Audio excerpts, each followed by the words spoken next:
That God has woke us up this morning, and the spirit of our ancestors are laying in wait, ready to be woken up and ready to come and be a part of our undertaking. What a glorious day here at the temple.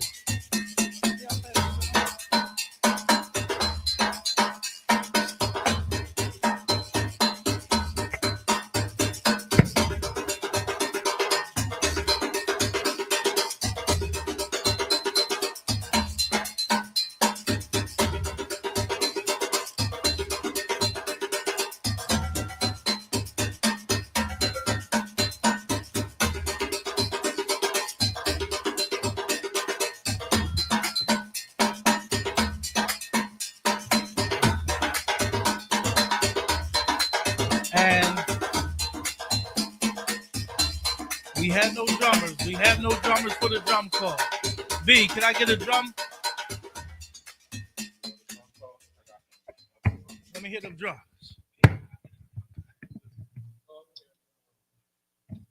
Brother here in living color. He got a drum. Now we know when we come to the temple, it's like coming to any repository. It's like coming to any spiritual place. If you ain't ready, you probably should get ready, because you know if you are African and you are here with Africans, there's a certain spirit and elixir that manifests through the air, and we get excited, and there's no other way to wake up our ancestors than to music and to rhythm. It synergizes us. It synthesizes us. It put us in alignment with our ancestors. I love music, but I also love the drum. Is that right? Okay. They say, where them fans at? Oh, that's the other place I was at too. That's the other place that I was at too. When we was, y'all ain't ready for the fan, huh? They say, lift up every voice. Huh? Y'all ain't ready. Come on, y'all ain't ready. Come on, B, let's wake up our ancestors, huh? Y'all ain't ready. They say, where them fans at? Y'all know brother be getting hot up here when you bring in the spirit of our ancestors. Is that right?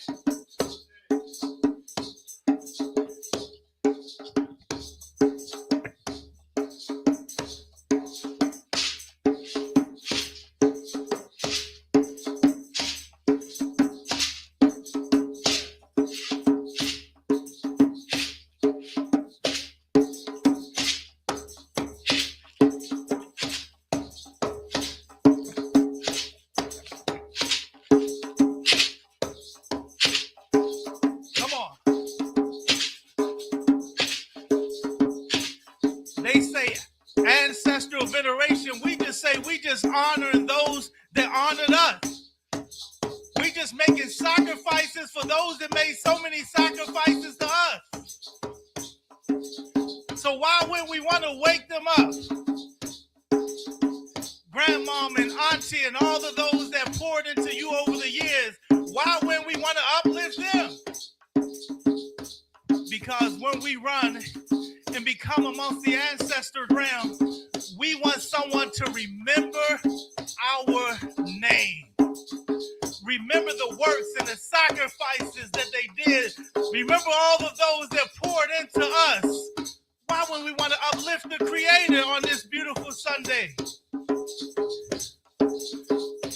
And the drum has always been that instrument that we use to not just communicate with ourselves, but to communicate with those who have passed on and become an ancestor. So why wouldn't we want to make a joyful noise? When you in the church, you made a joyful noise to the Lord. Is that right? Why wouldn't you want to make a joyful noise to the Creator and our ancestors?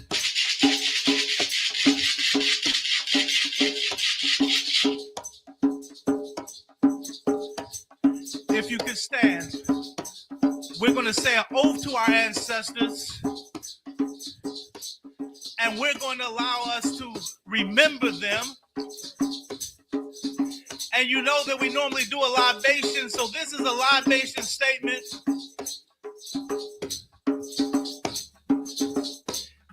This is a throwback when we were the African village. If you could all stand, we're going to recite the oath to our ancestors because the ancestors are worthy. And it goes, "O ancestors, blacker than 1,000 midnights, African ancestors, it is to you that we, your children, give respect and honor. O ancestors, we call upon you and welcome you to this place. African ancestors, let your presence fill this place. O ancestors, who have been purposely excluded from the history books, so the world would not know of your greatness. Our African ancestors, who gave civilization to the world. Our African ancestors, who gave the arts to the world. Our African ancestors, who gave music to the world. Our African ancestors, who gave the sciences to the world. Our African ancestors, who gave mathematics to the world. Our African ancestors, who gave medicine to the world. Our African ancestors, that gave literature to the world. Our African ancestors, who gave philosophy to the world. Our African ancestors, who gave God consciousness to the world. O ancestors, we thank you for devoting your life to make a future for us, your children, grandchildren, and great-grandchildren.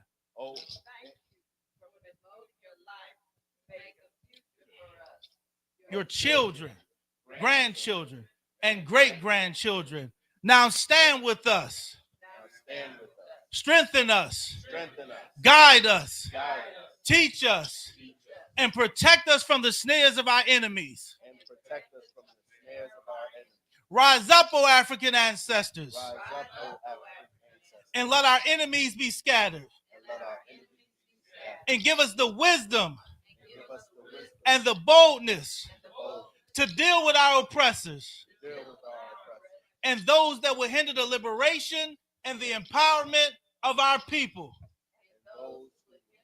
Liberation and empowerment of our people. Rise up, O African ancestors, and live in us. And we will not fail to honor you.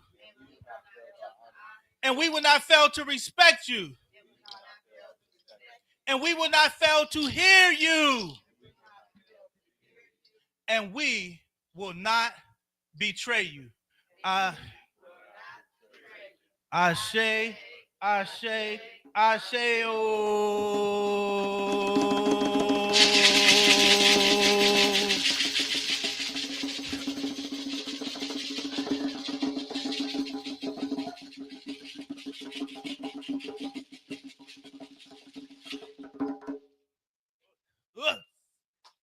Ashe, what a beautiful day to be amongst sisters and brothers. What a beautiful Sunday it is. And we have some treats and we have some gifts. And anybody know if you're in here under the sound of my voice, we're going to make it funky. Is that right? Don't play with it. Don't play with it. Let's make it funky. Boots on the ground. There it is. And a fan. You know, I watched a lot of Chinese movies when I was little, so all that. And in the mood and spirit of the martial arts and in prayer and meditation, Y'all know we have our resident sensei and our elder and our barber. And we're going to have him, our dear brother, to come and do his portion. Is that right? We're going to ask him to come and do his portion.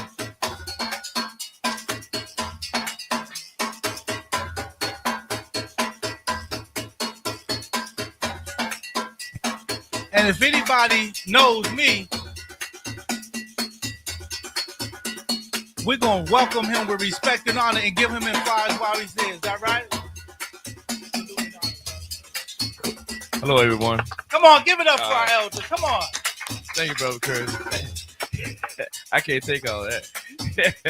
But he means good. All right, everybody get up. We're gonna shake off last week. How about that? Come on. And we shaking off last week. We shaking everything off and letting it go down to the earth. Because the earth will take it, okay? That's one good thing about the earth. It will take all the negative energy from you. All right?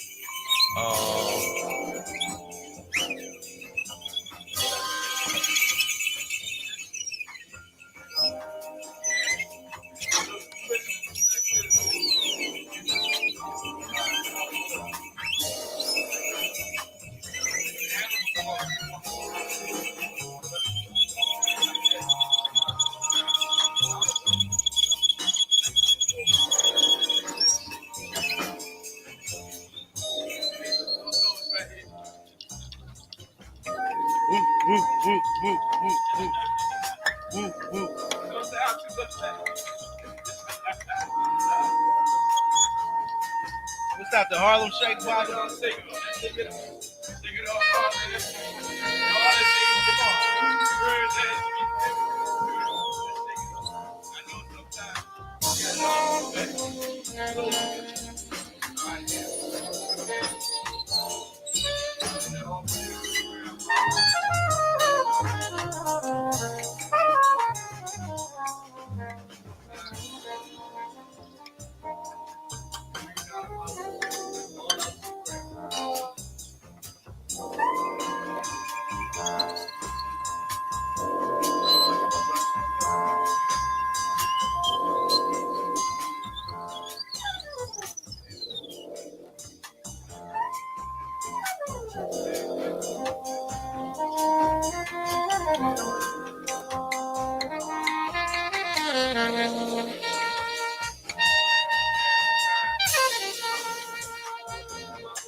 back to him.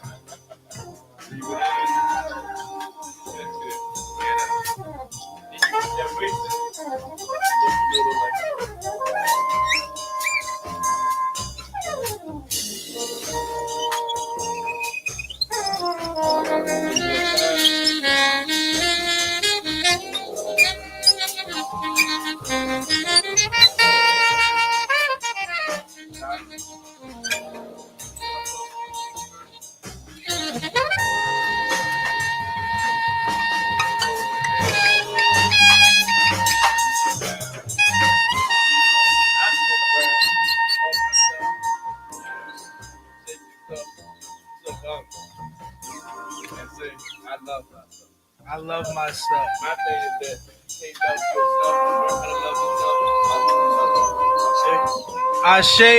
yourself. Ashe, oh. Give our Baba a good hand, right? Many organizations wish they had some Babas and Mamas and elders to come. Those people that have the opportunity to pass on that wisdom that have been lost. And they've been good stewards, is that right? They've been good stewards of this wisdom, and they are humble enough to come and share it with us. Is there anybody humble enough to come and share their gift with us? Baba Rose, you ready? If you ain't ready, get ready. Come on, family. Give it up for Baba Rose. Come on, y'all can do better than that.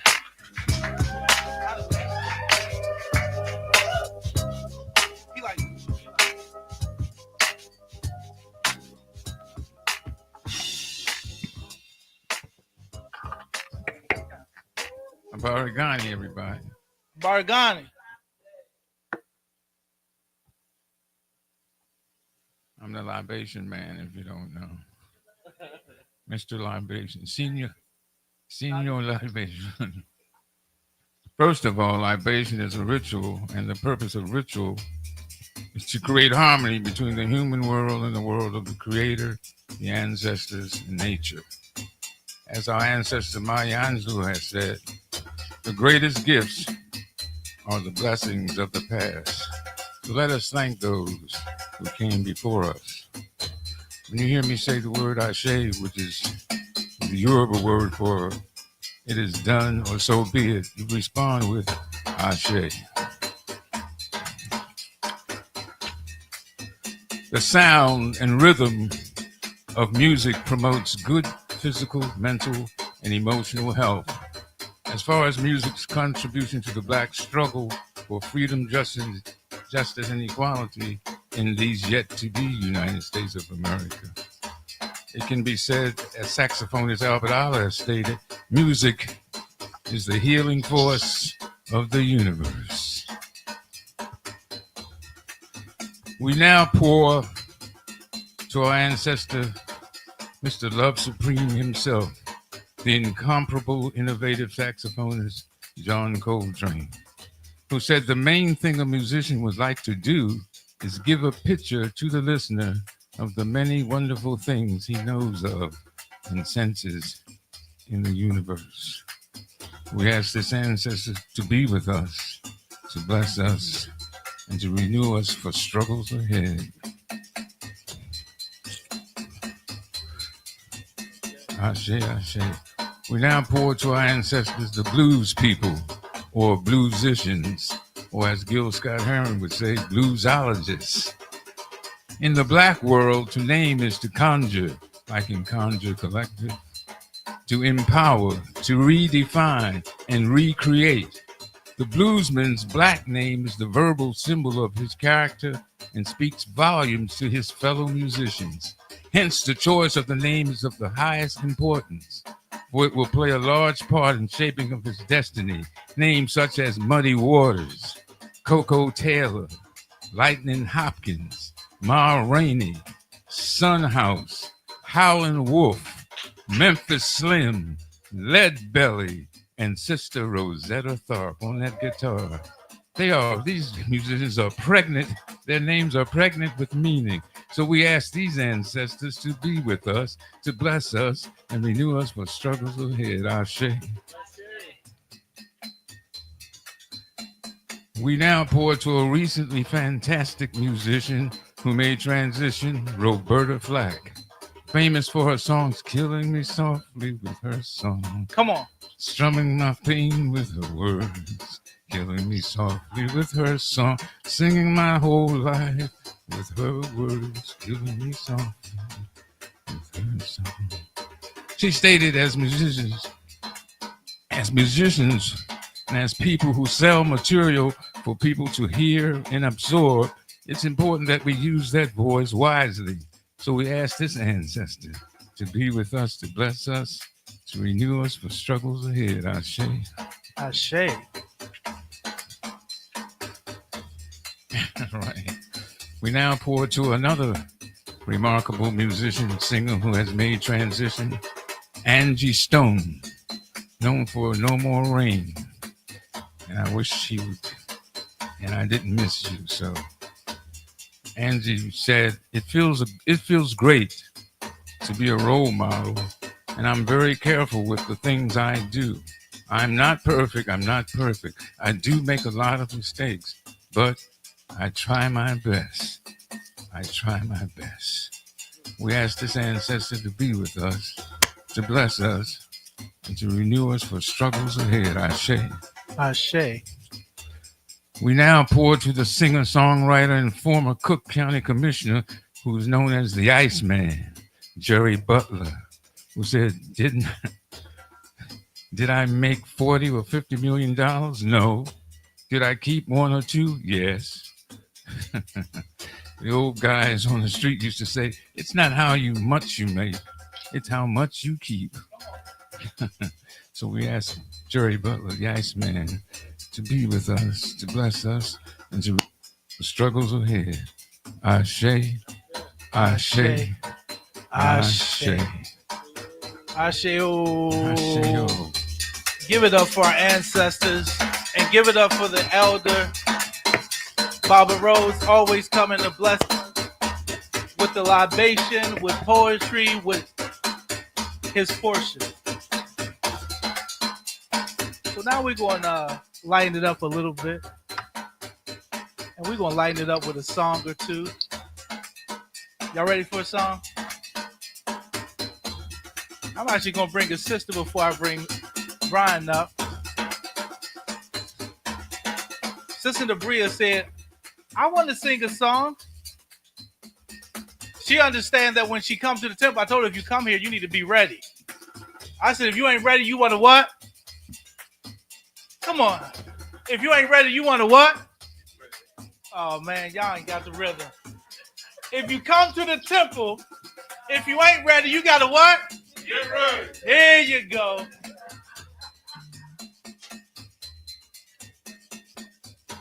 Now, this is a selection that the sisters wrote. She's born and raised here in Baltimore City. And we're going to see if we get her music pulled up.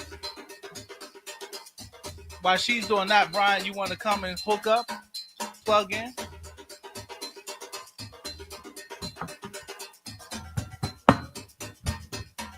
Oh, we're going to have a fun time.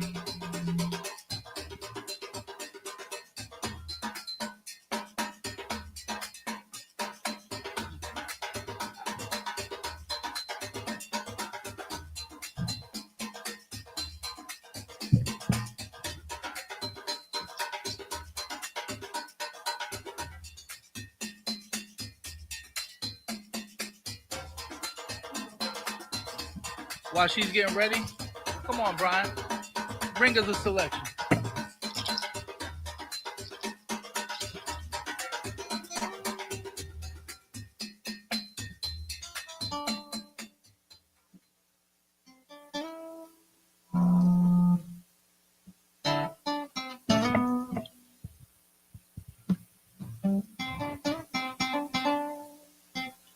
Come on. Oh, yeah.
Hey, how you guys doing? My name is Brian Furr, and I'd like to do a little selection. I just wanted to warm it up a little bit. Come on.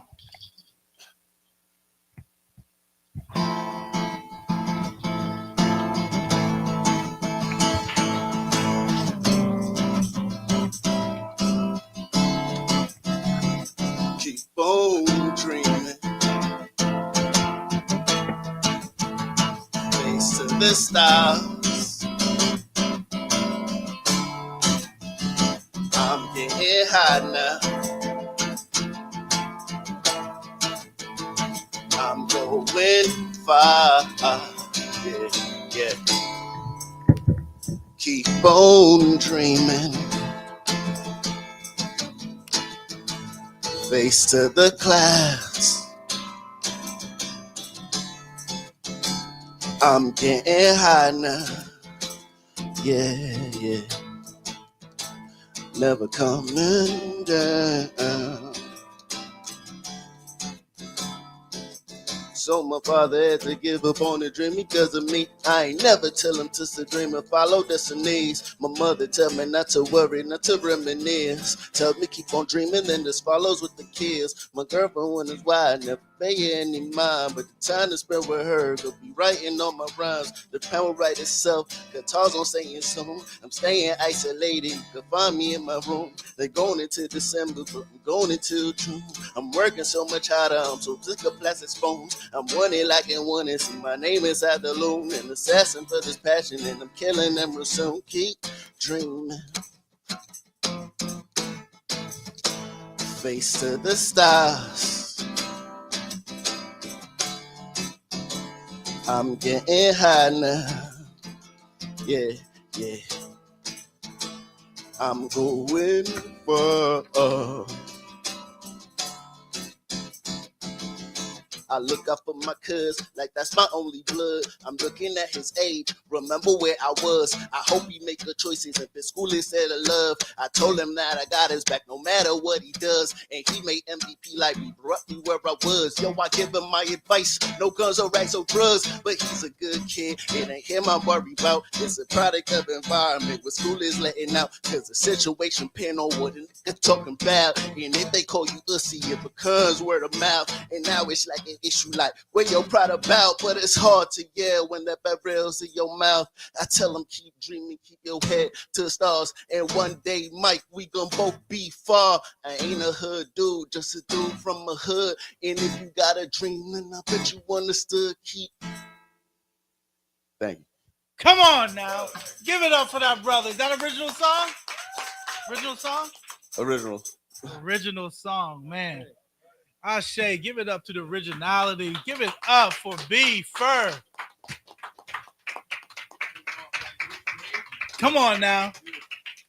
I love it when we can uplift our ancestors through that creative expression that comes from us. Sister, you ready? You ready? You bring the young seed with you? He singing or what are you doing? Background? Okay, okay. You want to sit down, stand up? What you want to do?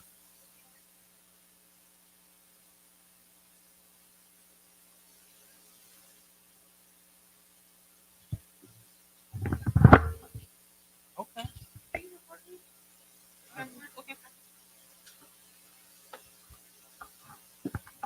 You are being recorded as you speak.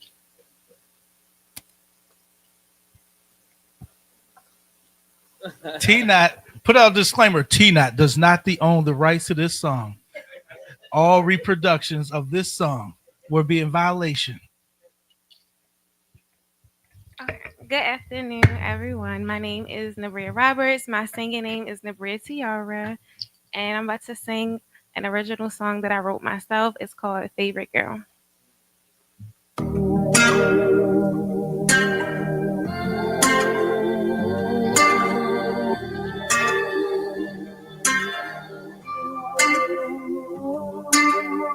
Staring at this gorgeous girl in the mirror, wonder why her vision gets clearer when you are nearer. Tell me just what that means. It tells me we aren't meant to be.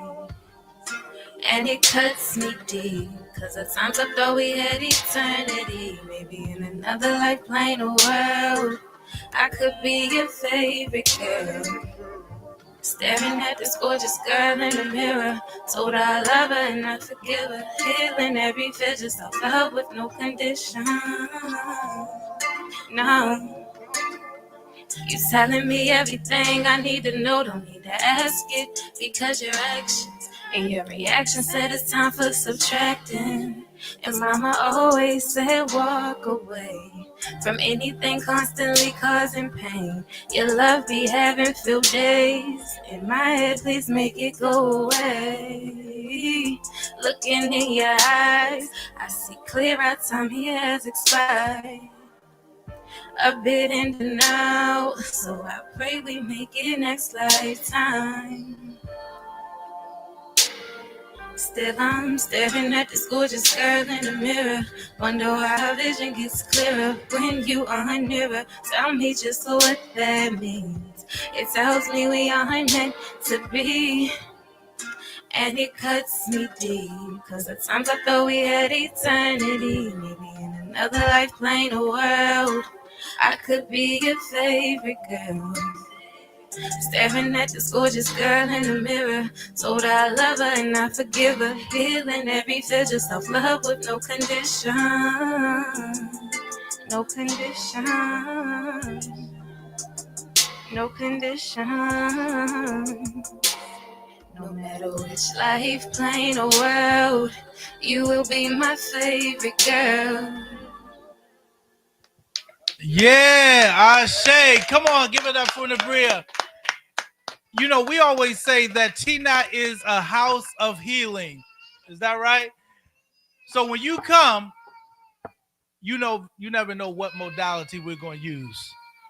And people say, hold on, is this a religious service? Yes. We're definitely tapping into our spirituality. Is it psychoeducational? Yes, it's psychoeducational. Is it cultural? Yes. Because some people don't understand that many of us find peace and serenity through song. And as Brian always tells me, that when he plays that guitar, or when Bria, she sings her songs, right? That this begins to heal that internal place. It's a soothing place. It allows them to go to a place and to escape. And sometimes it allows them to commune with our ancestors and the Creator in that sacred space. So an artist can never be taken for granted. And where's Brother Kevin at?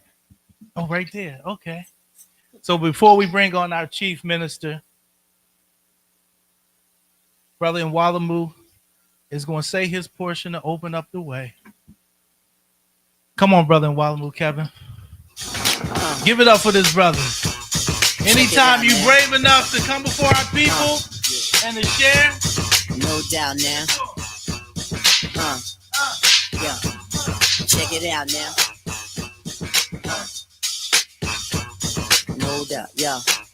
Special girl, real good girl. Biggest thing in my itty bitty world. Greetings and the best of salutations.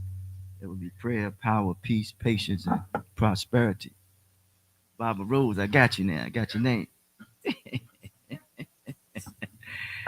Yes, me and the brother, we had an exchange at the what was the market or somewhere, and I saw you out yeah, with the food that's not that expensive, you know. And met there, and we had an exchange, and I guess we created a certain bond because when he came to the door, we made sure that we greeted each other. Appreciate that. It's very kind of you. Yeah. I just noticed that your daughter looked like you.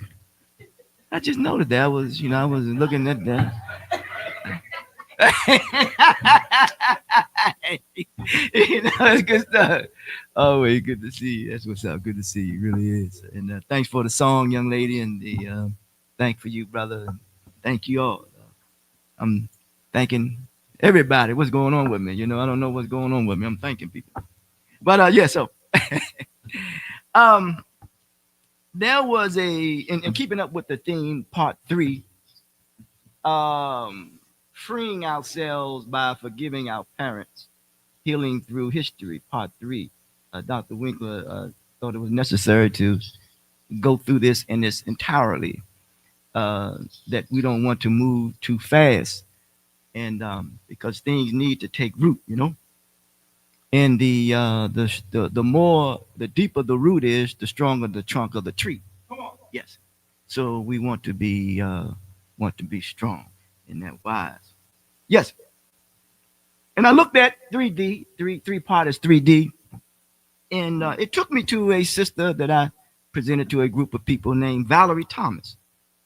Valerie Thomas was born February 8th, 1943, Baltimore, Maryland.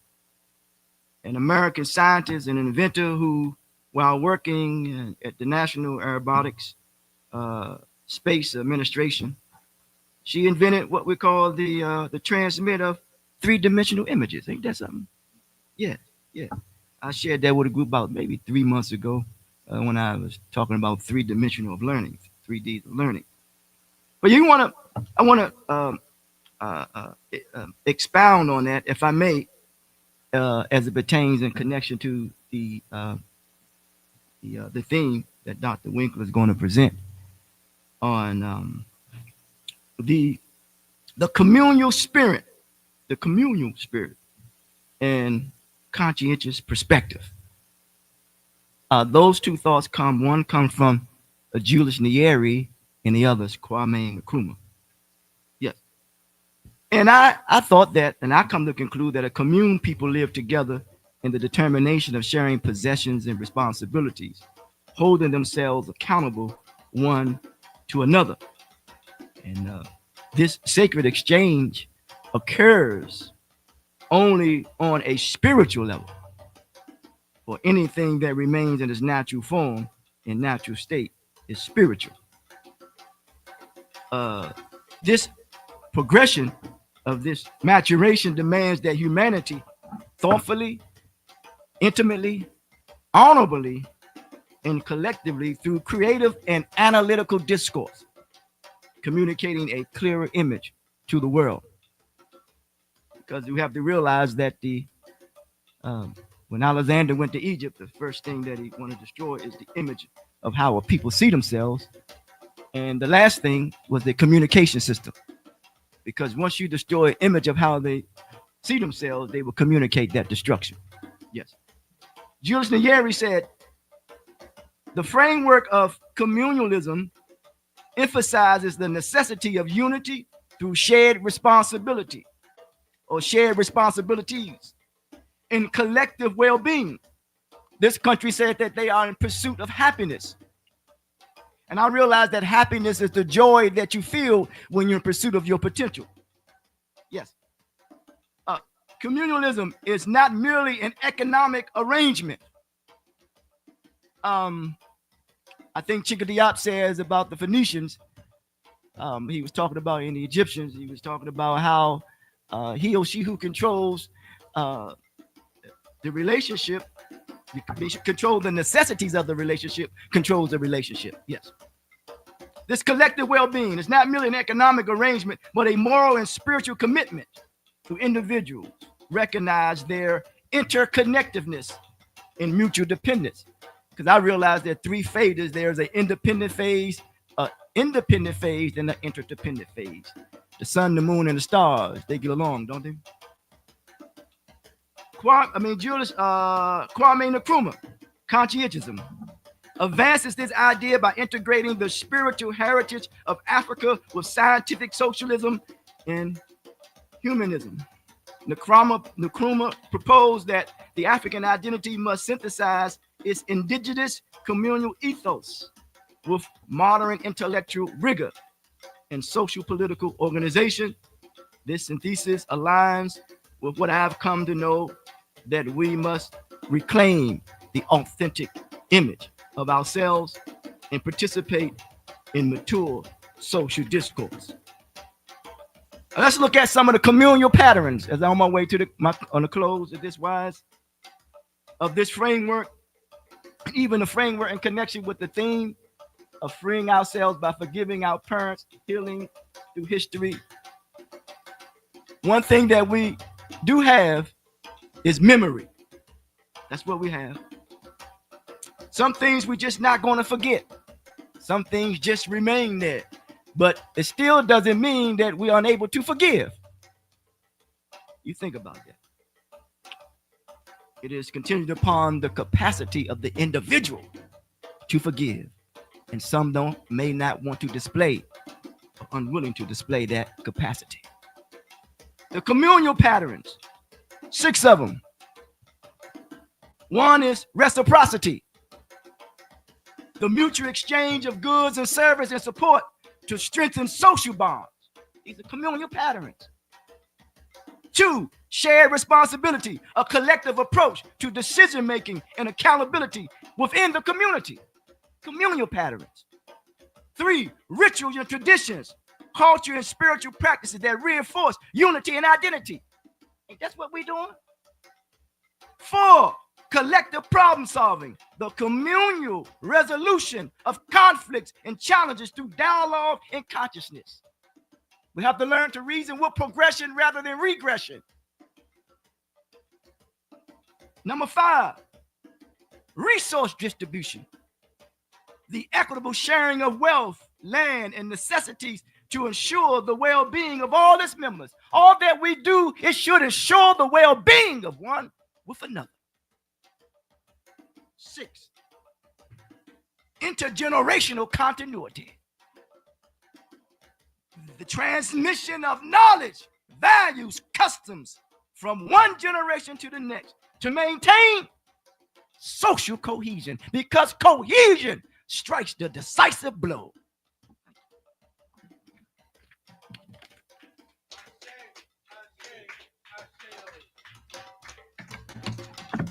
Give it up once again for Wallable Kevin. Give it up for our brother. We don't understand the importance of these words. Sometimes we don't even understand the importance of us sitting in these seats, right? There will be young people that will come and they will watch these videos. They will tune into YouTube. They will go into these archives and they will see men and women carrying on their tradition and bringing on the spirit of our ancestors. May they be pleased with that undertaking. So anything that we do here, don't take it light. If you look to your left and right and say, oh, this place is not filled like the big mega churches, don't get discouraged, right? Because this is God's work. This is the work of our ancestors. When you see the minister come up here, this is not something that, he do because he wants a big Lexus and Rolls Royce. He do it because he loves our people. I want y'all to think about that. We're here because we love our people. And not just you guys. But it's like in the libation, it's to the young people and to the yet unborn. We're building a manuscript. We're laying a foundation for all of those that will come after us. We're laying the blueprint. Are you ready, brother? And it's so important that we honor him, and we salute brothers that make the sacrifice to study. Make the sacrifice to carry on these traditions. So our chief minister, Dr. Dennis Ausar Winkler, is one of those that keeps the archives. He's one of those that keeps the lights open. The door's open, the lights on. Is that right? He's El Jefe. He's the big dog around here. Give it up for El Jefe, Dr. Dennis Ausar Winkler, Asafo. Have you forgotten that what we were brought here, we were robbed of our name, robbed of our language, we lost our religion, our culture, our God, and many of us, by the way we act, we even lost our minds.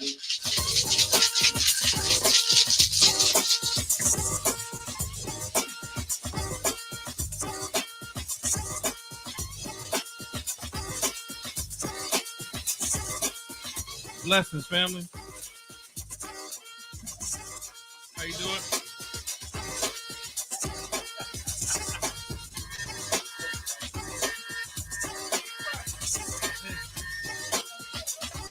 Oh, you just, I didn't even try that. I didn't even know it was a real thing. So peace and power, family. With all due respect to the universal mother, father, the creative force of the universe, all praise and honor to our ancestors. For if it was not for them, there'll be no us. All due respect to our elders, because likely if it had not been for them, it would be no us. They forged the way forward so that we can continue the work that they have passed on. So with that, elders, may I have permission to speak? I got a, how do they say, a resounding ashe. So this week, I would say resounding consensus. Our African consensus. You know, Mom and Donna, what's the word? I know neophyte was a part of what you spoke about. What kind of neophyte was it that you said people would say a person was when they first come and they get that bug and they got to go and heal the world?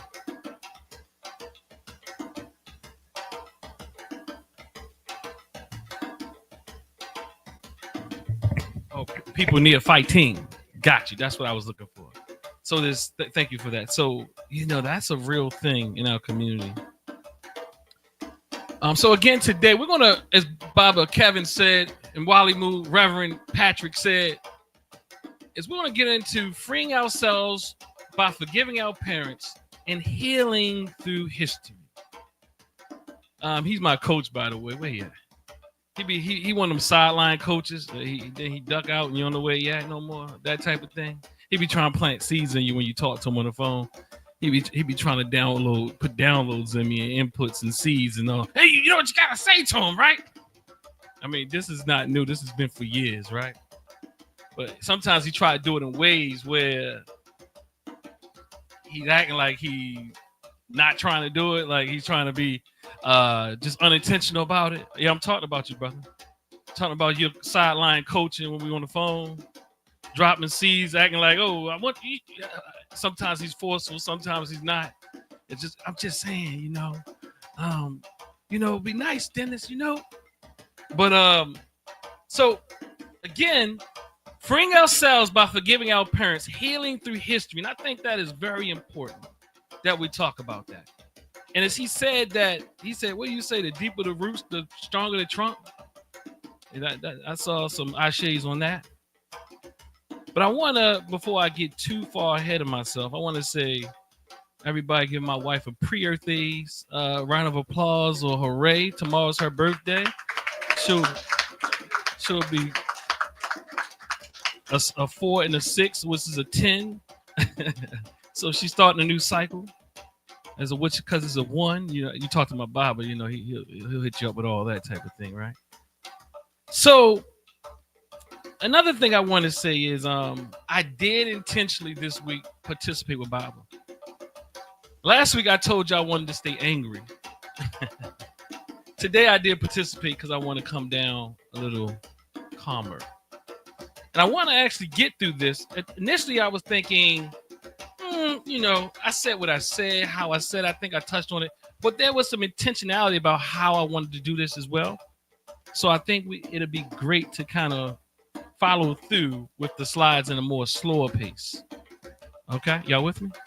And don't put me to sleep. I mean, I might put y'all to sleep, but don't y'all put me to sleep. And what else do I have here? Yeah, I want to, I think this is really important because I don't think we really, truly many times understand the impact of mental health, illness, or disorder. I don't think we understand trauma and how it and what it does to our community. I think it's like maybe we see it in our family. We think it's a one-off. Maybe we see it in ourselves and we think it's a one-off. But the reality is, if we don't get a hold of this, all the things that we will not happen. All the things that we will not happen. And it's interesting when one can see this level of hurt, this level of pain, the level of disorder, sometimes masking fun and play, and even getting at people type of thing, or just the behaviors that we exhibit. When one can see that, but lots of people don't, is a real struggle. And I'm saying that one is being a clinician. Two, one is to study these things. Three, one who has not only studied but experienced these things. That the discord, the disorder, the disjointedness of the way that we think and see things are very problematic. And I think it's important as it pertains to this particular presentation, freeing ourselves by forgiving our parents, healing through history, because we have histories that impact us. We have histories that follow us each and every day. Whether that history be the history of our experience in this country, or the history be the experience that we had since we've been born into the families and the communities that we've been brought up in. These histories have created good, bad, and indifferent ways of being and ways of behaving that I don't think I'm going to say, I know we don't see it. And even if we think we see it, I challenge us to look at it deeper. Because lots of times what we see in our communities, in our organizations, on social media, is ways to maladaptively continue toxic behavior. And when someone who can see, and y'all know I'm not spooky, so I'm not saying a seer in the spooky sense. Y'all can do that. I don't do that. But when one can see, and when they bring it to your attention, it is a very difficult and hard job. It's difficult because you have to reflect mirrors in ways that people don't want to see. We don't want to feel those things. And we don't want to deal with the issue. We'll rather than turn around and project our insecurities. What am I saying? Our insecurities. The place where we're stuck, the age where we're stuck on the person or the people. And I am positing, as a result of the trauma that many of us have experienced within our family units, I'm going to coin a term. Not right now, but I'm thinking about it. There's a highly oppositional and defiant nature that stays with many of us throughout our lives. Because leadership, parentship, authorityship, whatever you want to call it, I'm putting ship on everything. Not what Kevin said. He says another word. Mine is S-H-I-P. His is S-H-I something else. It still means the same thing, though. We struggle with these things. And I ask you to really think about it on deeper levels. Really consider it. And really understand that our community, due to what we experience, I'm not saying the other community doesn't. I'm talking about our community. We need some serious reparenting. And when we're out here attempting to heal people off of our hurt and pain, many times it's not evident. It is not evident Because when someone's trying to heal you off of hurt and pain and through their hurt and pain, it's very attractive. It's attractive because you feel like you have a voice before you that understands you and is now speaking up for you to keep you in a perpetual state of being stuck. I'm hurt because my mother. I'm hurt because my father. I'm hurt because that pain is still in me to such a deep degree that it's difficult to move past it. Let me back that up. I don't want to move past it because I feel if I move past it, I will set myself up again to be vulnerable. I feel if I move past it, that I will set myself up to be vulnerable. And the reality is, because you have not, and because we have not done the work on a deep level, or on a really level that is really resolving that trauma or that stuckness, you absolutely get what you're trying to run from. You keep yourself in a perpetual state of trauma and anger. And again, no one's saying that you shouldn't be angry, but I know that's what it sounds like sometimes. No one's saying you shouldn't be hurt. I know that's what it sounds like sometimes. But the reality is that is what is called, from my standpoint, being stuck at that place of trauma, because we don't hear or see the big pictures.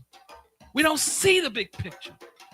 We, as Black people in America, we don't see the big picture. I'm talking about us. I ain't talking about nobody else. We can dissect them all day.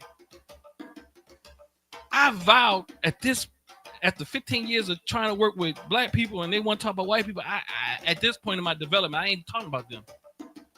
Because it becomes a proxy for us not to do the work we need to do in our community. Because we feel if we have to trust, then we got to trust them. That's a whole nother situation. Or we feel like we have to make ourselves vulnerable. We feel like we have to make ourselves vulnerable on a societal level. Where was I going? Let me see.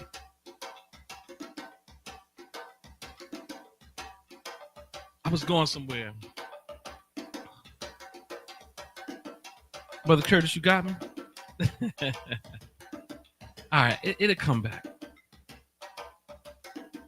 Oh, thank you. Somebody help me out.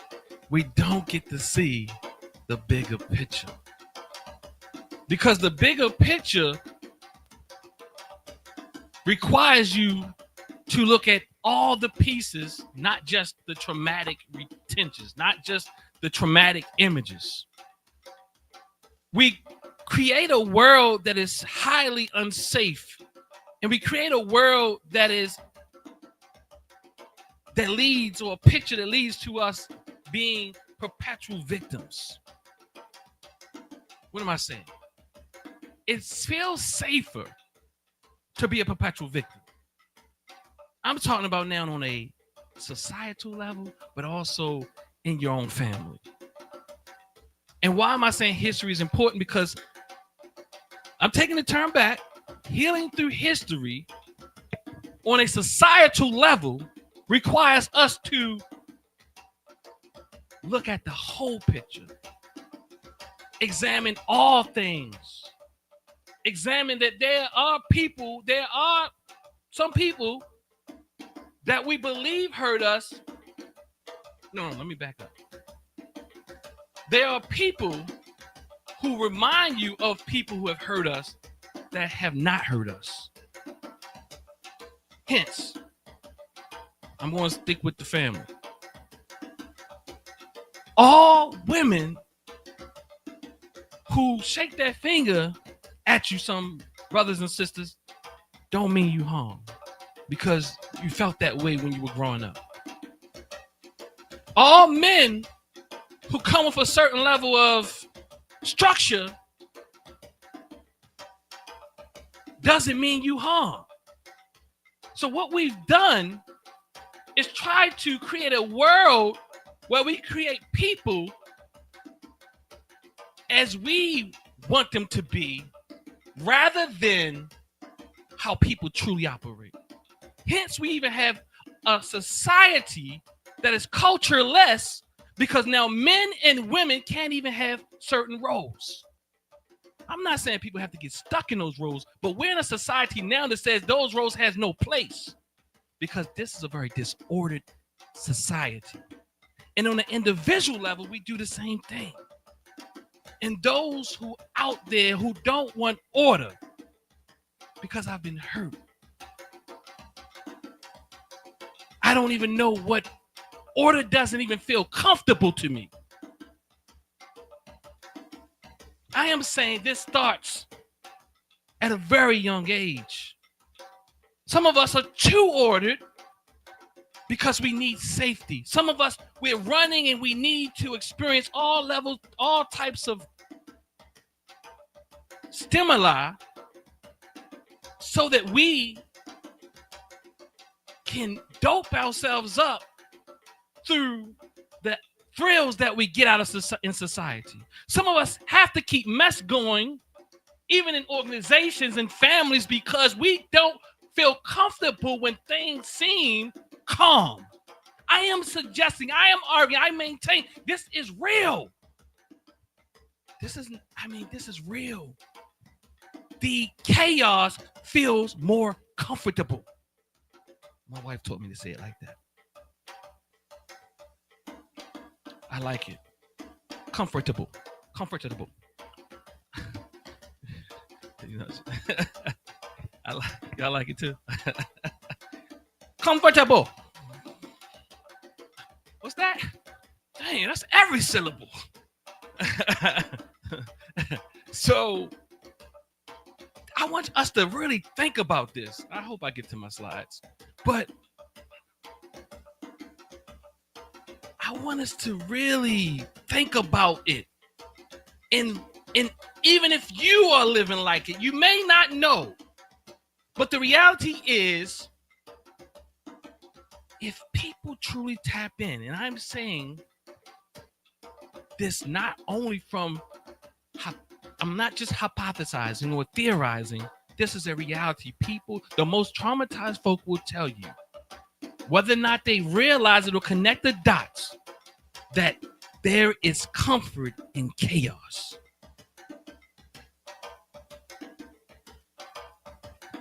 I think that's why the FBI and the FBI, CIA infiltrated the black community with drugs so they can contribute to the chaos and take away the sanity of people. Yeah. Confusion. We get used to chaos. Drug addict. Absolutely. Thank you for that. That's an alley-oop. I've worked with young men, and some of these programs don't work, like Job Corps. That's where I got my training from. Where my training at, with young adolescents, well, young adults and adolescents. Part of my training. And what I realize is it's a good idea, but it's not really going to make a change for the most of the people. You might get one or two. It's rarely that most people are going to really be successful going to those programs when they've been in those communities they've been in for all that time, and now you take them out to a rural area with all trees all around it. I don't care how many fountains you got, how many birds you got, livestock, or whatever it is, it feels very uncomfortable and too quiet.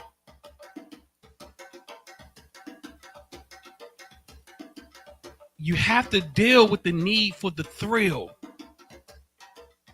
People who have experienced trauma chase thrills. Some of them. Lots of them. There's a need for thrills. People even join, as Brother Curtis shared with me about some time ago, that he's known people who has joined the military because this was another way to get that thrill. And the research shows that a lot of vets after being traumatized, to help them cope, they buy motorcycles and do things like to drive fast and hear noise, because that is the only time they feel alive. So you have to do risky things. There has to be a level of chaos to feel normal. Without that chaos, you don't feel normal. I've talked to people and I work with them. They say, I'm working with you, but I don't feel like myself because I'm not anxious. So now what I do is I make myself anxious about not being anxious because it feels normal. I want us to really take it. This is serious stuff we're talking about. When we're talking about mental health, we're talking about some real things. I'm telling you, even in our conscious community, we do a disservice to making everything not real. And what I mean by that is, no, there's some serious conditions out here. You can frame it how you want to frame it and Africanize it or whatever you want to do. What I am saying, there is problems in our community. And most mental illness, if you really study, is as a result of your early childhood experiences. And you cannot separate it from that for the most part. There's some biological disorders that are truly biological, but even those, in many cases, you might see that people experience high levels of trauma. So what do I mean, brother? What is biological disorders? When I mean biological, I mean those when the chemicals in your brain impact that disorder, not just, like maybe it's kind of hard to tease it out. It meaning that it's nature that causes it. Your genetic makeup causes it. But even with that, nature and nurture is always in play. I want us to really truly understand this. My father does this work. I'm going to show you how interesting it is. We're so wired in a way that people come to my father, and my father says to him, "Oh no, that's my son. Go talk to him," because they feel like we're so conditioned not to seek help in a way that could be more helpful that we seek certain types of help. Not my father, but he does look like a guru. So my father looks like a guru. He is a guru, but he ain't the guru that's gonna get over on you. He can be like, "No, go talk to my son," just like that. Whereas my father told me to make sure I keep a crown on too. You gotta give them you gotta give people, like, I get it. Our people need something magical, and we live in Wonderland. I just want to be honest. We do. And if you really start asking us about the imaginations that we have, you'll be surprised. Well, you might say, well, I'm not surprised because I know the one I have. But you think nobody don't know it. Our magical thinking is causing us health. And I'm suggesting, in the name of Mayat, that we balance this out. You can have all types of fantasies, but sometimes you got to put your foot on the ground. That is what we call dissociating. We're so far out here. We're so far out there. We're so everywhere besides here. We have all the magical powers. Some of us self-induced, some of us need a little something to help us out with it. But the reality is we have to deal with the here and now if we want to heal. We have to deal with the feelings. And our ancestors have, in ways, laid down a blueprint. I'm talking about ancestors from millennia ago to our ancestors who fought through the civil rights and black power struggles. I think there's lessons that we can learn from them. So healing through history, one, requires us to truly look at the picture in a way that is more consistent with reality, that is consistent with reality, that is consistent with what is possible, what is consistent with what is healing.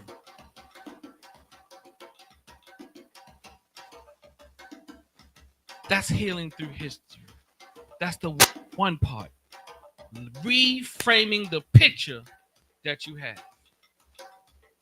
When you don't frame the picture, because all of us are living with these fantasies.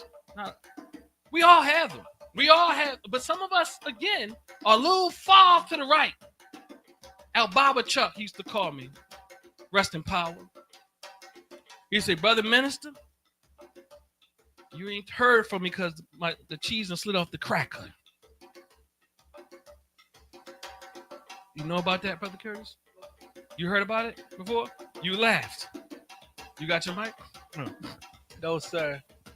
He said the cheese slid off the cracker. Y'all know what that means? No, sir. You did a good job. You supposed to say it. I mean, not. What does that mean, brother? So what? Define that, brother. Define that. But look, that sounds like right on. That one's like right on. But so what does that mean? That, from what I took, is that he's at a place. He's a veteran. Due to that trauma in the military, sometimes he would go into states of what people will call PTSD. And then he'll also start seeing things that ain't really true. And he'll start feeling things that ain't really true. He'll start, paranoia will even come about. All types of things. So he'll be struggling mentally. So it's like I need to get my cheese back on the square. Is it like that part that you really want ain't there no more? You want the cheese and the cracker, and the cheese done slid off. What you really want ain't there no more. Somebody want to help me out? I see you laughing, Bob.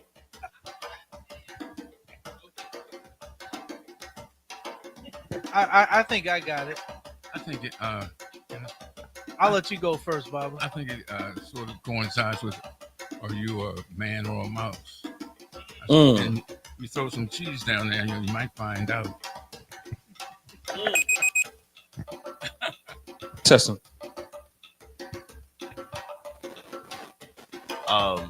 So it seems like what you were mentioning was that he was going into like fits of maybe psychosis or having an episode due to PTSD because of his experiences in the military, and like that he had an awareness to say, I know I'm in this place, and that's his way of like saying that, reaching out. Like, you know, I think there's certain language like you kick the bucket over or whatever, like different things that you could say that kind of like remind you like where your norm is, and that you might not be there, and that you might need some guidance going back. Absolutely. I agree with that. You still have something, Brother Curtis? Yeah, I think sometimes, and we have brothers in here that are Masons. Come on in, family. Please take a seat. Please take a seat. How y'all doing today? I think what we do is we have these catechisms and we have these statements, right? And oftentimes they say signs and symbols are for men and women of understanding. So when we talk about a piece of cheese and a cracker, what shape comes to mind? Brother Abu? Square. Right. So what it sounds like it's coded language for I'm off my square. The cheese and my cheese has slid off my cracker. I'm off my square. I said that. It sounds better when I say it because my hat is bigger. You're right. It sounds better. Thank you, brother.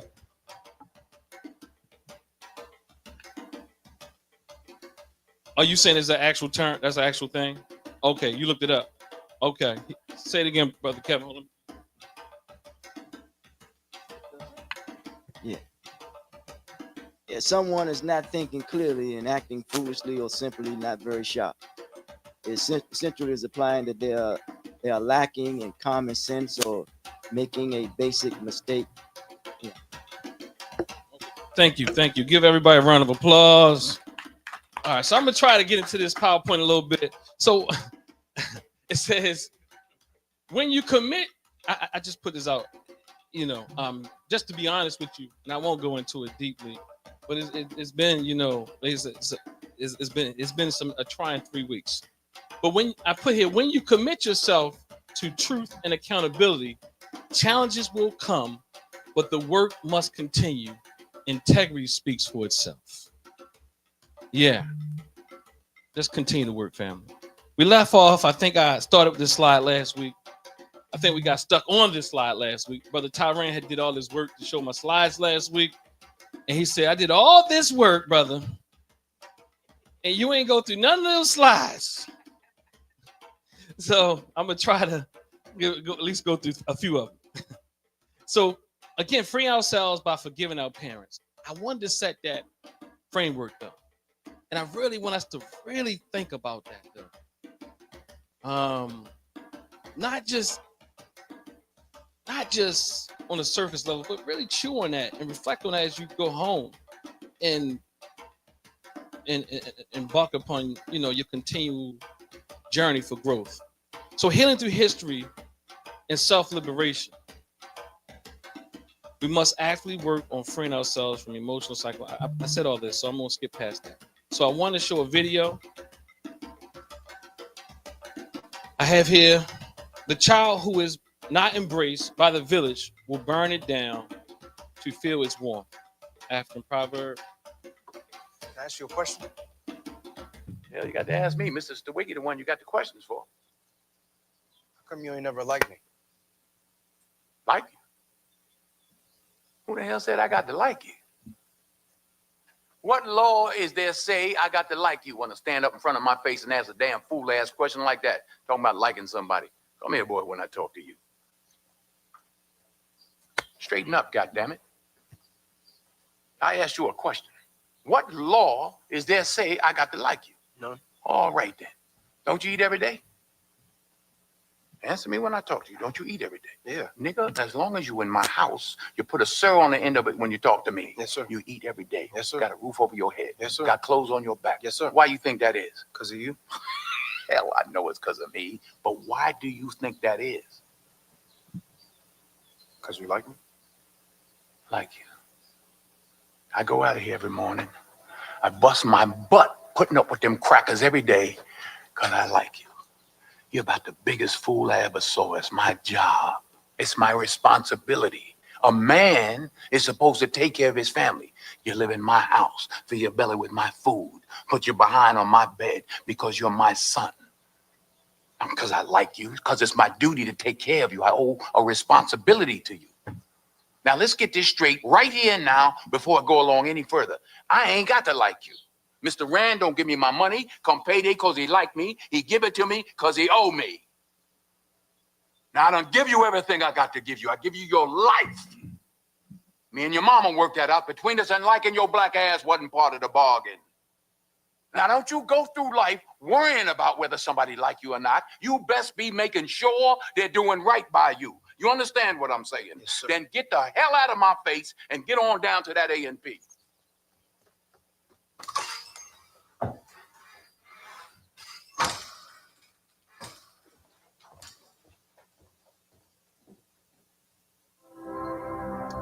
Thoughts.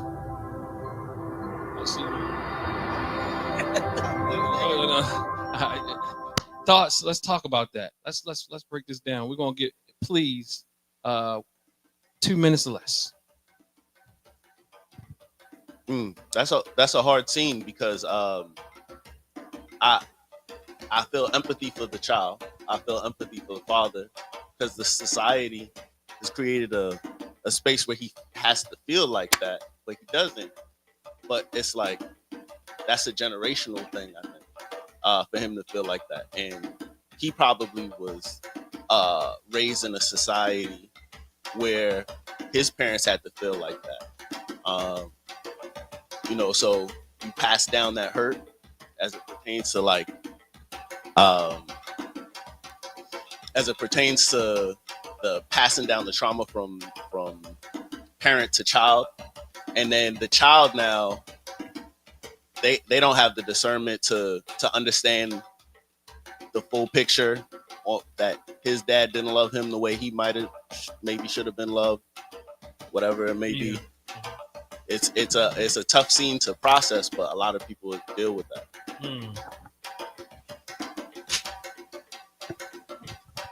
Yeah, real stuff. The great Nina Fuller said that, if I may use that language, he says there's three things you shouldn't ask for: an apology, someone to love you, or someone respect you. I was my biological father. I was over my grandmother's house, and I said that his wife does not like me. She said it ain't about like, because he's my what? My biological father. That's it.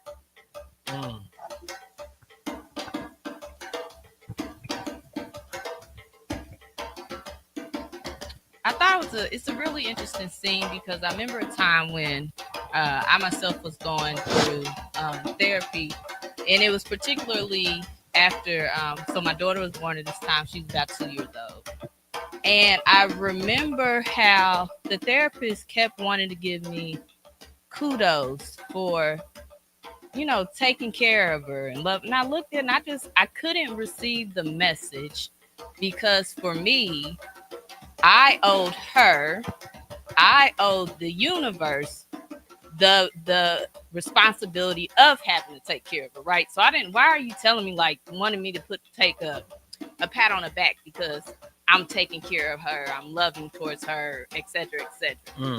But I still feel like part of love in that message is understanding, like, that you're fully accepted.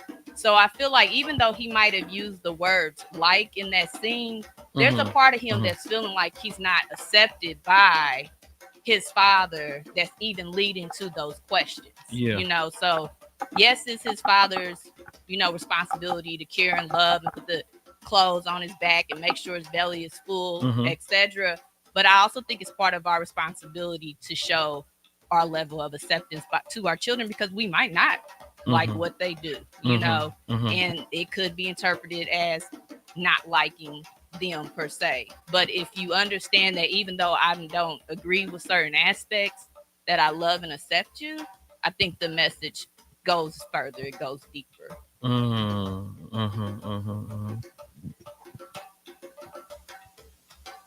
Oh, Baba first. Yeah, that's from August Wilson's play called Fences. And I think what he was trying to say, that fences is built into society, like racism, inequality, and all that stuff. And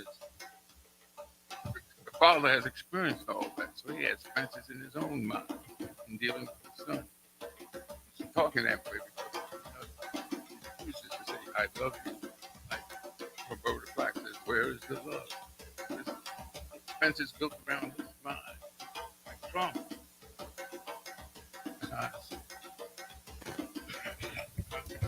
Barriers for him to be able to fully express himself.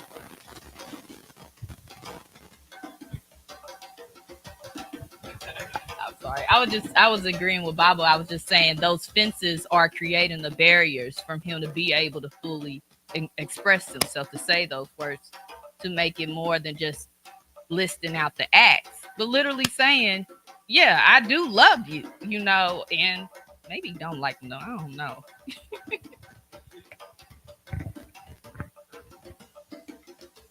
I know I have a sister friend who actually said that same thing to her son as a teenager.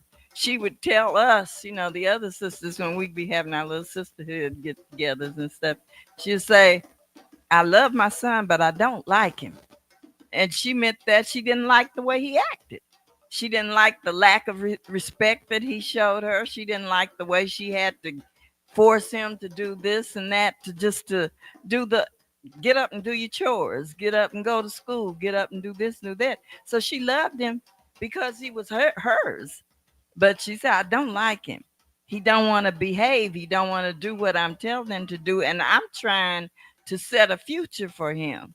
I'm trying to protect him right now so that when he goes out into the world on his own, he knows what to do. But I think it's hard for children to see it that way because it's hard to go past the fact that I feel like you don't like me. You know. Uh, I really could appreciate that scene.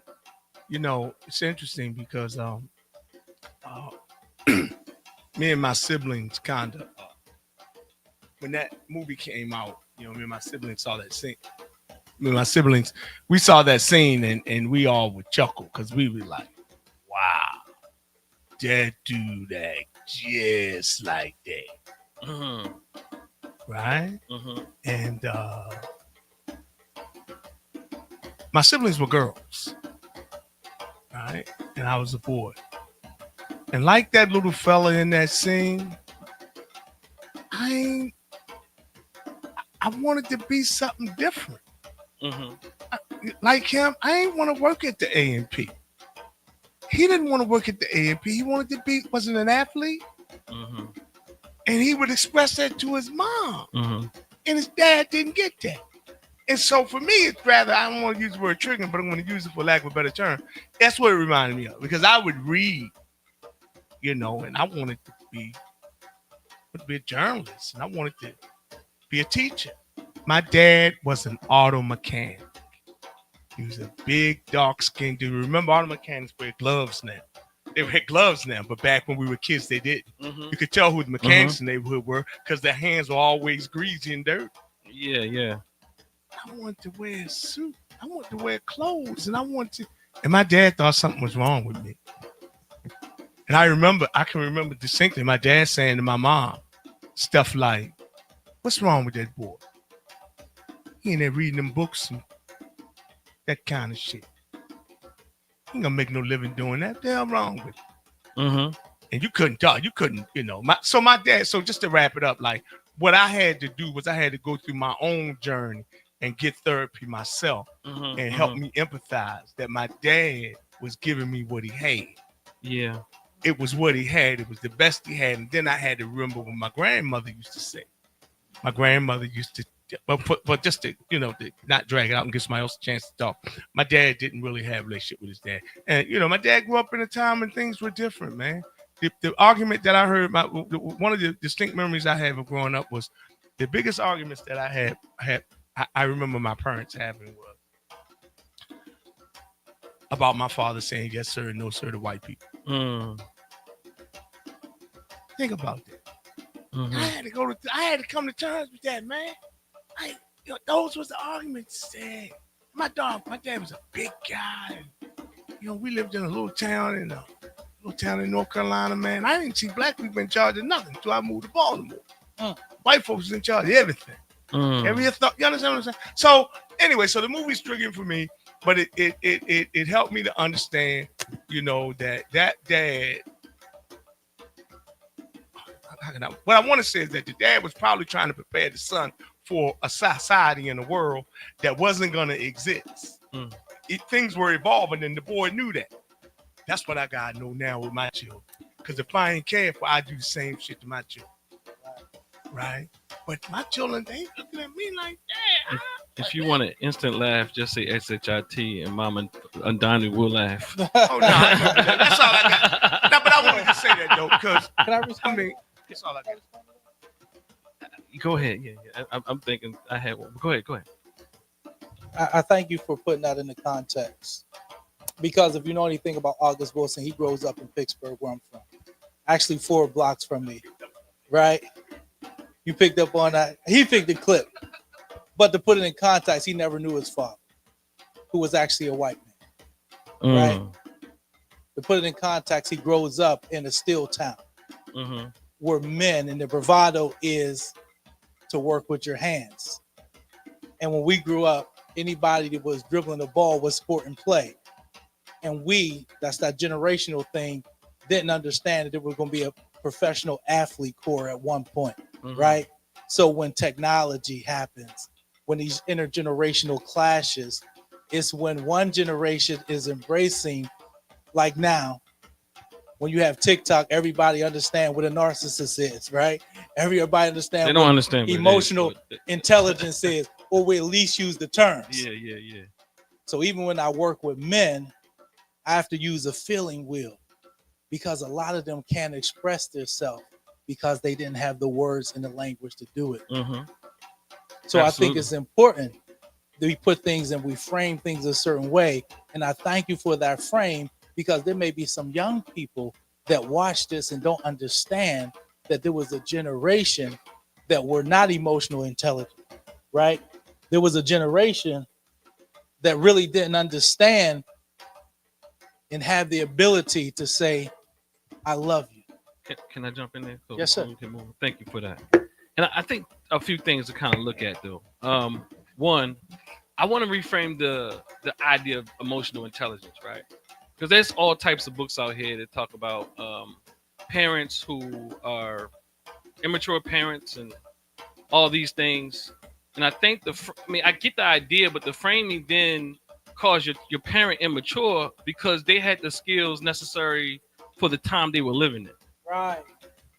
Right. So I think sometimes we utilize these Western white concepts that don't take into in contextualization or into context what our parents' experiences are, and just like and I think we have to be careful with that, because we're raising children as well. And I think is even more when you talk about, and I think Brother Curtis is given everybody, it was wonderful. Mommy Donna even started with that as well, where she was speaking about the whole idea of sometimes children don't really understand. And lots of times if they don't ever get to understand it, they will get stuck in a certain level of trauma that didn't have to exist. Because the thing is, when I said there's three parents in all our relationships. Is me, your mother, and it's the society. And the society is often feeding us how our parents should operate. Even that's some of us don't even traumatize until we get older and we go to therapy. Right. And they say, well, your mother never told you that they love you. Well, Black people are highly contextual people. This is not something I'm making up. We are high contextual. What does that mean? As he said, in some ways, and I get it, like, I don't have to love you. But in a way, it's almost like you could listen to that and say, damn, is he really saying, I'm showing you that I love you? Exactly. Right? Okay, and thank you. Yeah, and thank you for that. And yeah, but was he saying the way that I love you though, right? But without actually saying it. So yeah, because again, we all into these, we in this new thing, and we talking about, what's it called? The love buckets. Some people show you love how they want to receive it. His father wasn't there for him, so guess what? That's right. Him being there is just love. That's right. So he feels like, one, I didn't have structure.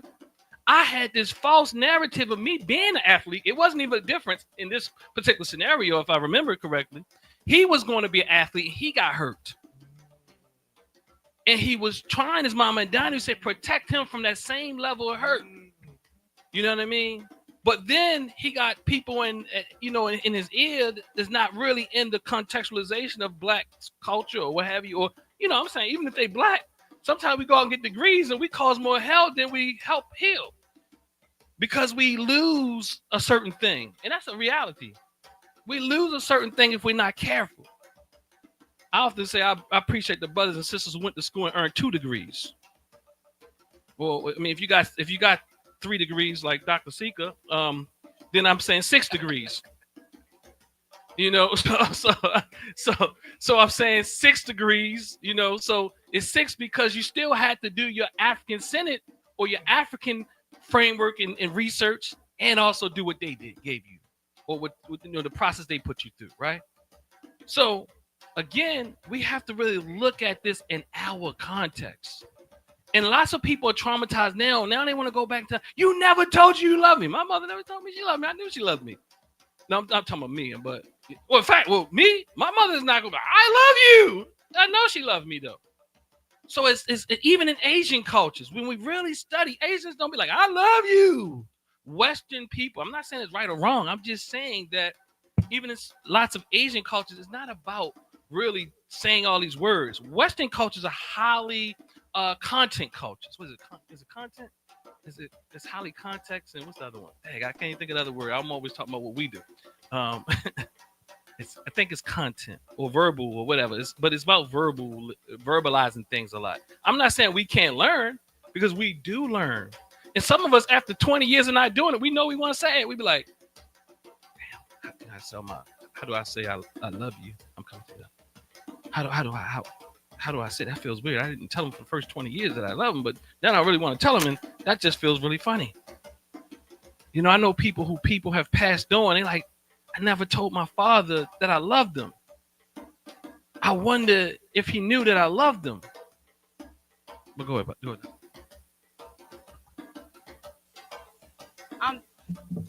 I'm stuck on, we are gravitating towards the concept of love.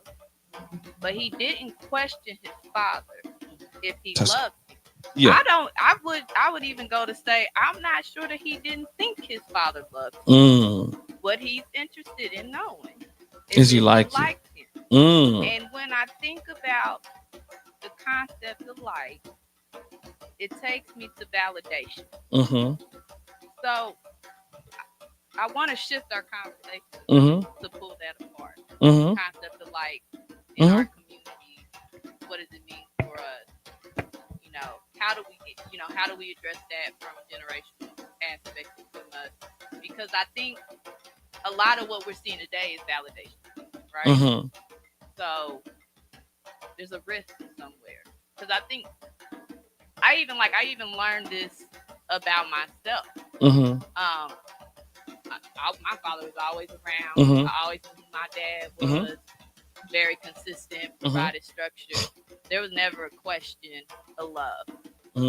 But there was an understanding, if I had straight A's, he's gonna smile at me. He's gonna like me. Oh, if I go to school, and I might not be a doctor, a physician, but if I get that Ph.D, it's gonna be great. And as an adult, it created a lot of the conflict between us eventually blew up, right? Because it came to a point where the validation seeking had to stop. I had to stop. And so I just want to dig into that scene a little deeper, but from the context. No, that is an excellent, and I think is a conversation. Okay. So then the point I'm trying to paint, you know, you're getting real technical, and I appreciate it because that is important, right? The validation, right? That's important, right? To understand in this healing process that why did my father or mother do this? Either if it's love or it's like or what have you. Because at this point, I'm just hurt. You know what I'm saying? Whichever one it is, it's still applicable that we understand that there were certain things to create that type of individual. In fact, it causes all types of trouble. Because now I know a little bit about your dad, right? And what we have to do is culturally, in another place, that wouldn't even happen.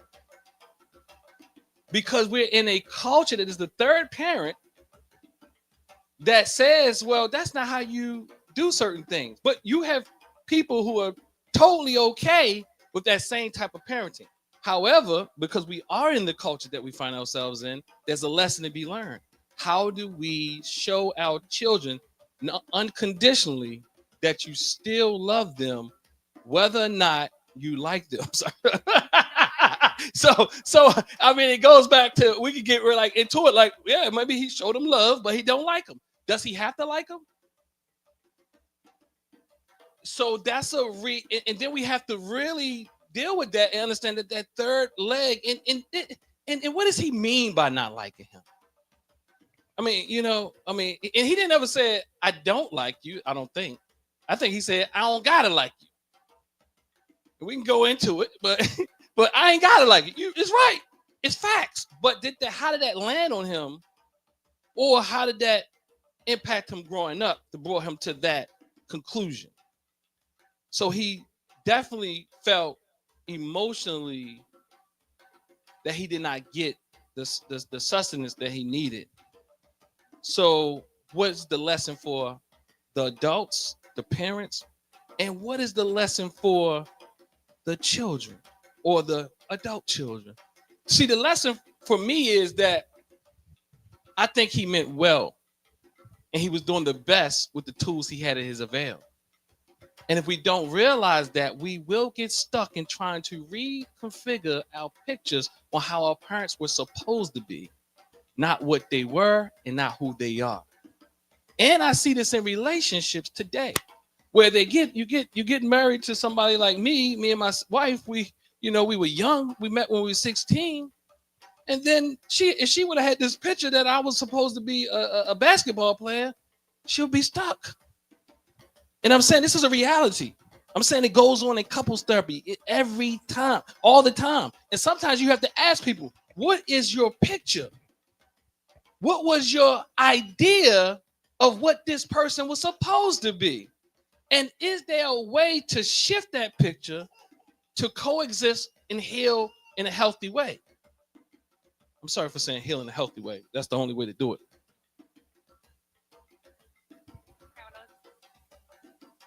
I would say I agree with what you're saying. I do think he meant well, and I agree with what you said about wanting to be like.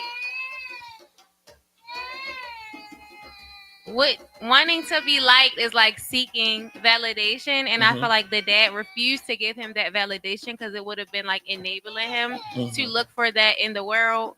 And like as a man, you shouldn't be looking to be like you say, you should be looking for people to respect you and like principles and things of that matter. And that is the fight between, I'm going to tell you another, thank you for that. That is the fight in male-female relationships when raising children right now. You know about that? That is, now I'm not saying you know about it, but you might. but I'm saying that is the thing where men are feeling like that women are pacifying, and then women feel like they're too hard. Their hands are too, what is it? How do they say it? Too strong-arming or strong-handed. Heavy-handed. Thank you, right, Brother Reggie. Heavy-handed, right? Yes.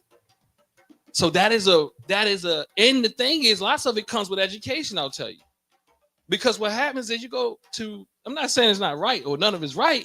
I'm just saying that lots of times you find, especially brothers and sisters right now, sisters with advanced degrees, and the brothers like, look, I don't need that. So then they kind of, it's conflict there because he like, this is how I was taught.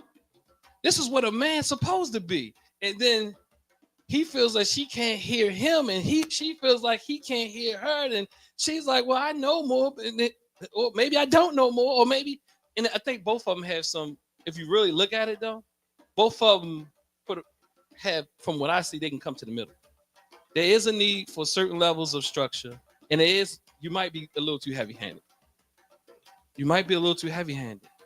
Because what happens is, again, trauma has you doing things in continuing patterns that are outdated many times. And that's what I'm saying. See, it's not that like the young men at Job Corps, they could not switch the pattern and adapt to their new reality. So they were still, so they brought the stuff with them that they needed to survive out there. Now you're in just like you're in a new trusting relationship. And the problem is, when I've been hurt and it's been to a traumatic level, it's hard for me to trust somebody that is trustworthy. The problem I'm feeling for the child who's not made to feel like he's like is that he's got a choice to make, and he can either go through life feeling like he's always got to try to satisfy people, keep working on that level, or he can go to the bottom part of that and say, I don't give a shit, I'm just gonna, I ain't gonna try to I ain't gonna try to please nobody.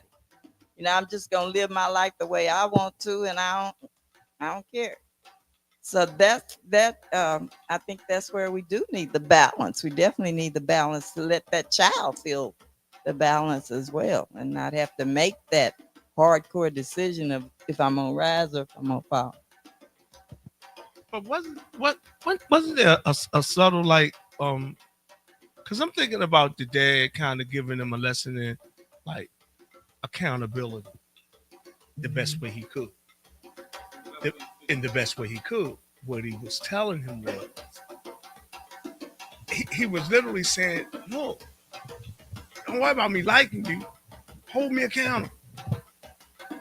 And when you grow up and you go out into the world, hold them accountable. Can I say this? Sure. This is therapy. Because I want to say this is what we're gonna call group therapy.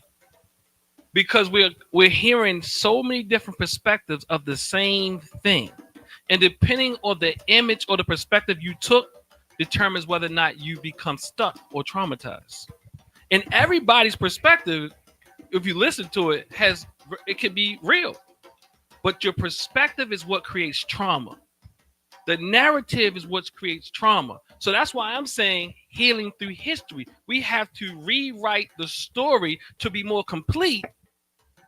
Because when we're dealing with from a traumatic state, we're dealing with fragmented pieces and the pieces to maintain our level of trauma. I'm going to move on, family. Psychological benefits of forgiveness reduces depression, anxiety, and anger. Improves mood stability, self-esteem, and interpersonal relationships. Helps break cycles of trauma and generational pain. You want to go back? Go. She want. The process of forgiveness, uncovering phase, identify and confront emotional pain, including anger, shame, and depleted energy. Decision phase, choose forgiveness as a path of healing. Work phase, develop empathy and compassion for the offender. That's a hard one. And it's not a linear process. Should I bring you the mic, Sister Carolyn? Okay. Deepening phase, find meaning in experience leading to emotional freedom. And the reason why I'm saying, look, forgiveness, what I said, or the term I said last week, unstuckness. If you want to use unstuckness, untraumatizing us, whatever you want to call it. We have to go through a process. And if we continue to allow, even if that person was the worst thing ever, I'm saying if the worst thing ever, if that continues to live within us, we will be stuck. My father said something. He said he had a story. My father said, Baba Ausar said, he became conscious. And if I can add something to that, what Dr. Malefi Kiti Asante said, consciousness of oppression. He became conscious and he realized what the white man had done to him. I said I wasn't going to bring white people in here, but I'm going to use this story now. But he realized what the white man did with him, and he was just angry all the time. Maybe not all the time, but lots of times. You see a white person, he got angry. I'm angry just looking at him. I'm just angry. I might be adding to it, but you understand the point.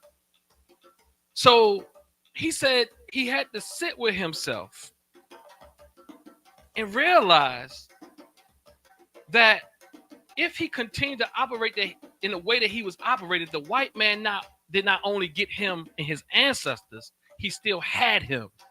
Because that anger that he had was being controlled by his anger for that white man. So he said he would not allow the white man to have him twice.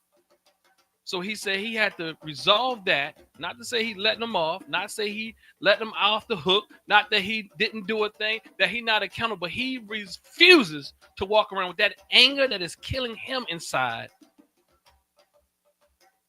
That anger that is hurting his organs, that anger that will cause frustration in his relationships if he doesn't know how to do something with it.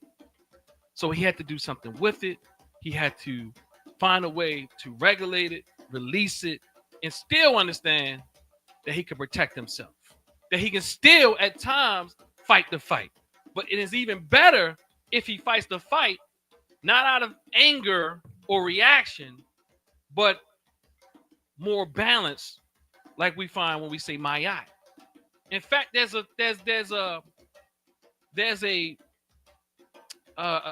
inscription on I can't remember what temple it is, but it's Seth and Heru, or Set and Heru. I'm going on Set and Heru, and I'm going to end this soon, family. So Set and Heru, where Set is this big hippopotamus like crocodile type of creature. Y'all ever seen it before? Y'all seen it? So what happens is Heru was trying to revenge his father's death, because Seth set him up. I don't know why I'm saying Seth today. That's the right term, but it's the Greek word. So Seth killed his father. So to revenge his father's death, he was just stabbing Seth and stabbing Seth. And the thing what he noticed was every time he stabbed Seth, Seth grew and grew and grew. He was stabbing him with a spear, and it grew and it grew and he grew, and he realized he had to conquer the Seth within him in order to conquer Seth. And what he realizes he can't get rid of Seth, because Seth is also inside of him, but he has to put him in some chains, because he realized he also needs Seth. So as I said last week, I was tapping into that Seth energy, meaning that I wanted to keep that energy going, because sometimes you need that energy. Sometimes you need that anger. You need that anger sometimes. But if it's all the time, or any time when you see something that reminds you of something, that if you're being triggered by a thing, that means there's still work to do. If you're triggered by the just seeing a thing, if you're triggered when you see anything that reminds you of a thing or an injustice, that is too much. That is those people or that person or the society or whatever it is having too much power over you. So we have to find a way to identify that as not being potentially healthy, but also not allowing it to get you in a hyper state of arousal, because that's what we mean by triggering. Because when you're in a hyper state of arousal, what happens is you can no longer really think in a very intellectual or even empathetic way, because you need your prefrontal cortex region, the brain, to be on. But when we're hyper aroused, what happens is we're dealing with our lower portion of our brain, the lower region of our brain. And what that does is fight, flight. It has us fighting. It's just survival mode. But when we've been traumatized, what happens is we can stay in perpetual states of that, secreting all types of stress hormones and doing all types of things that doesn't have us thinking in the best ways we can, impacting our relationships every day, because we're hyper aroused, quick startle responses, quick to think somebody's an enemy, not sleeping well, not eating well, and looking for all types of things to soothe that in maladaptive manners. What does that look like? That looks like sex, over sexualization. That looks like drinking, overly drinking. That looks like overly smoking. That looks like trying to find anything to soothe that peace that you haven't found anything that can soothe it. In fact, there's research, there's theories around how most people, and it says all people who's addicted to drugs have experienced some trauma that they have not been able to really get past. And part of the issue as well is when we start doing things when we're young, before our brain is fully developed. And then it becomes more difficult to deal with the reality because our brains have not been fully developed. So we suffer because we don't have good coping skills.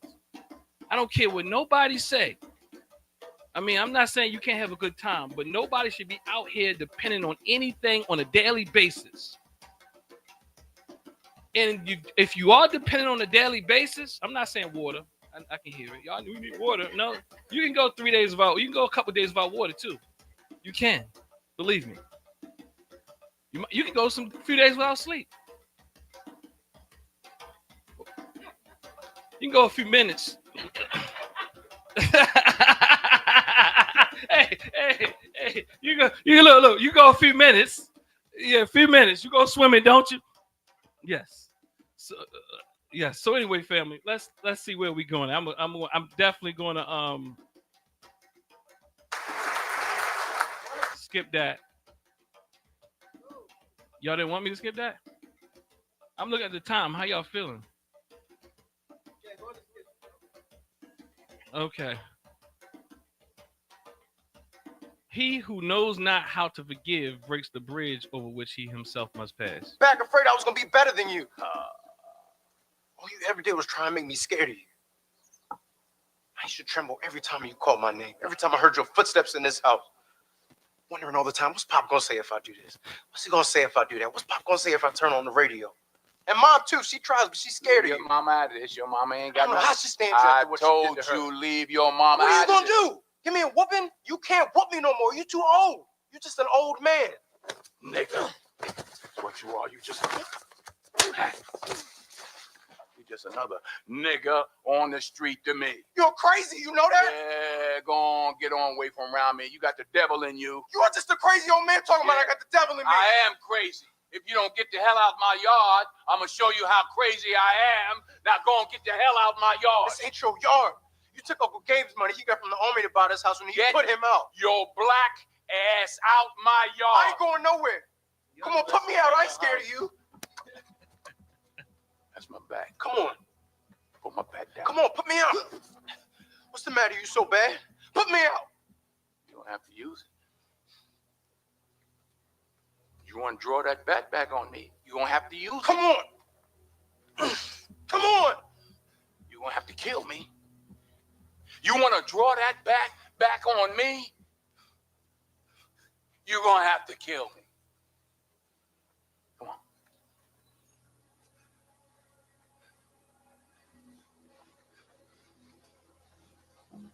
Come on. And I'll show you. Come on.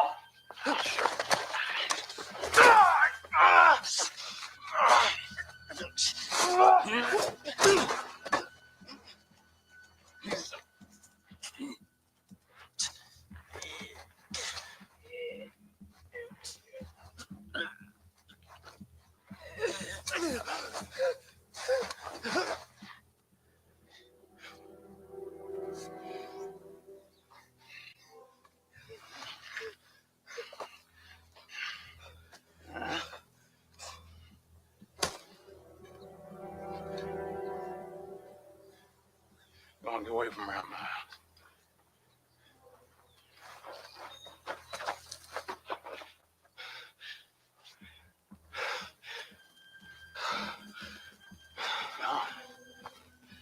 Mom, I'll be back for my things. They'll be on the other side of that fence.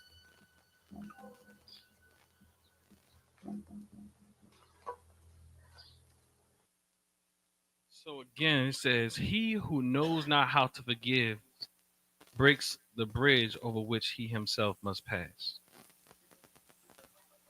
I think we spoke a lot about that. I think we did a good dialogue about that. So I'm going to move forward. The impact of unforgiveness. Rumination over past wrongs leads to emotional exhaustion, distorted perceptions, and strained relationships. Suppressed anger can manifest as a mood swings, impulsive behaviors, misdirected aggression. So if we don't, we might break that bridge in which we must one day cross again. And then I'm going to go here. Let's think this is the last clip. I don't know how to tell you this, but I gotta tell you. I'm not going to Papa's funeral. Boy, hush your mouth. What are you talking about? I don't want to hear that kind of talk this morning. I done raised you to come to this. You standing there all healthy and going talking about you ain't going to your daddy's funeral? I don't want to hear it, Corey. Just get that thought out of your head. I got to say no to him. One time in my life, I got to say no. I don't got to listen to that. Now, I know you and your dad ain't seen eye to eye, but I don't have to listen to that kind of talk this morning. Disrespecting your dad ain't gonna make you a man, Corey. You gotta find some way to come to that on your own. Not going to your daddy's funeral ain't gonna make you a man. The whole time I was growing up living in his house, Papa was like a shadow that followed you everywhere. It weighed on you and it sunk into your flesh. It would wrap around you and lay there until you couldn't tell which one was you anymore. That shadow just digging into your flesh, trying to crawl in, trying to live through you. Everywhere I looked, I saw Troy Maxson staring right back at me. Hiding under the bed, in the closet. I'm just saying, I gotta find a way to get rid of that shadow, Mama. You're just like him. You got him and you good. Don't tell me that, Mama. You're Troy Maxson all over I don't again. want to be Troy Maxson. I just want to be me. You can't be nobody but who you are, Corey. That shadow wasn't nothing but you growing into yourself. You had to gotta grow into it to cut it down to fit you, but that's all you got to make a life with. That's all you got to measure yourself against the world out there. Your daddy wanted you to be everything he wasn't. And at the same time, he wanted you to be everything he was. Now, I don't know if he was right or wrong, but I do know he meant to do more good than he meant to do harm. Sometimes when he touched, he bruised, and sometimes when he took me in his arms, he cut.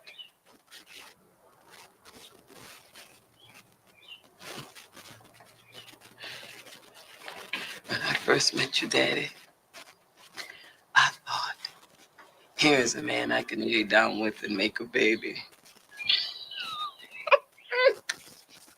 That's the first thing I thought when I seen him. I thought, Rose Lee, here's a man you can open yourself up to and be filled to bursting. Here's a man that can fill up all them empty spaces you've been tipping around the edges of.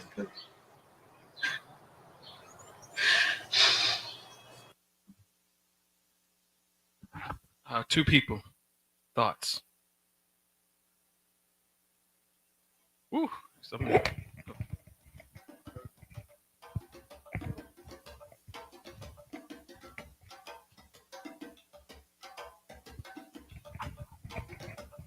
Perspective is important because he could only really see his perspective as he was growing up, and maybe his dad wasn't. I mean, it's a lot of the same that we have been saying throughout, but maybe his dad wasn't loving or showing the love in the way that he deemed loving, but he had the best of intentions in him staying around and doing the best that he could with the faculties that he had. Even the lack of compassion, still he showed up and he was like there in the ways that he at least deemed necessary. And his mother can recognize it from a different perspective. And she's also kind of telling him, you have to let go of that because that's the shadows of you growing up, which I thought was really powerful. Just because like that's his insecurities, that's his things that he's projecting. Also, like he can't come to terms with the fact that like he has a lot of his father in him. Yeah, they wanted off the Dr. Gregory says that which you're trying not to be like is exactly what you become, even if it shows up in a different way. And that is so true because I think, and we talk about breaking this generational gap. This generational curse or this generational trauma or whatever we call it. But sometimes we think we can do that with anger. We think we can do that with resentment. And I realize that perhaps his father, and more than likely his father still have not been able to deal with the trauma that his own father has caused him, which created a certain type of person in him, and he tried to be he didn't want to be like his father. Just think about it. He said, look, boy, I ain't gotta, how you say, Dr. Seeker?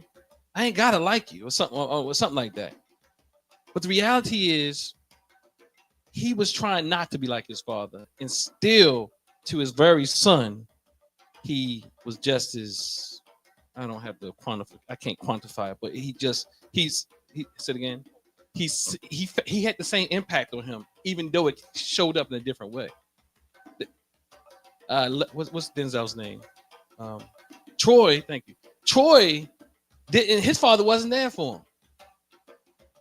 Troy was there for his son, but in a way that he didn't feel connected.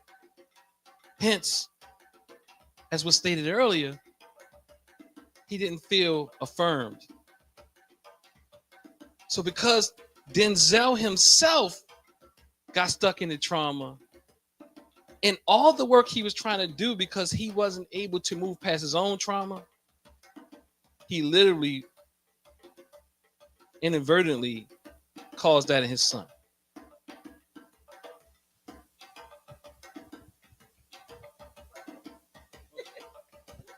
Why did you choose that proverb for that scene?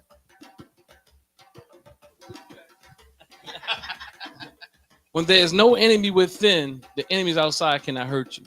So it has to do with having to do the inner work. You know, once you do the inner work, your father's outside of you, really. But once you tap in and go inside, your parent is outside of you. Because the reality is we got a lot of young brothers that's walking around just like that. And we want to know why we have problems with authority. We have problems with organizations. We have problems in our healing process because we say, my father didn't even, well, not him in this case. His father told me everything to do. But in Troy's case, my father wasn't even there for me. So I'm not listening to you. So Troy would be like, the person walks around like, Troy would be walking around saying, you know what? My father wasn't even there. I'm a man. I've asked men in groups, when did you know you became a man? And it always had to do something with like when I drank my first drink, when I sold drugs, when I got my first piece of those type of things. Because their fathers wasn't there. So they had to create a narrative of what a man looks like to them and what makes them a man. And then on the other hand, Troy's son, Troy was overly protective. If we really want to look, he was overly protective. He was a helicopter parent. He was an enforcer. He didn't let his son breathe. So he thought he was guarding against his son from being hurt and end up hurting him in the process.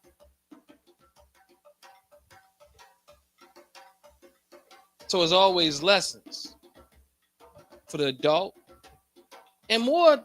And the reason why I'm focusing on the children, because lots of time it's really us that need the healing. Even if you are adult and you had your own children.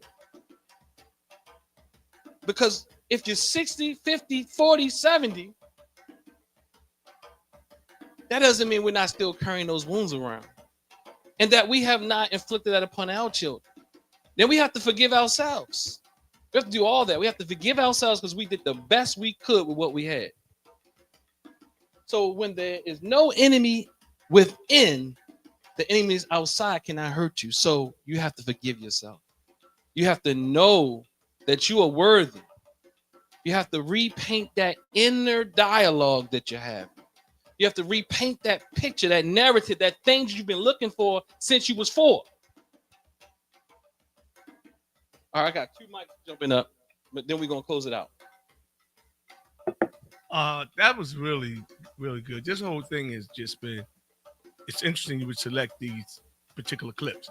So I'm so grateful for communities like this, because communities like this kind of gives me the lens, a different lens by which to see this stuff. I often say that I've done a lot of things to be proud of, but there's nothing I am more proud of than the way I was able to show up to my parents' funeral. As fate would have, both my parents died in 2011. Mm-hmm. My dad died in June and my mom died in December. Mm-hmm. And by then I had been introduced to communities like this, and I had begun my healing journey, and I saw it differently, man. Mm-hmm. And I understood that my dad really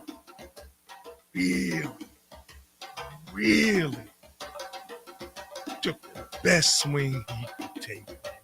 And had he got some wood on the ball, he'd hit a home run. He just didn't.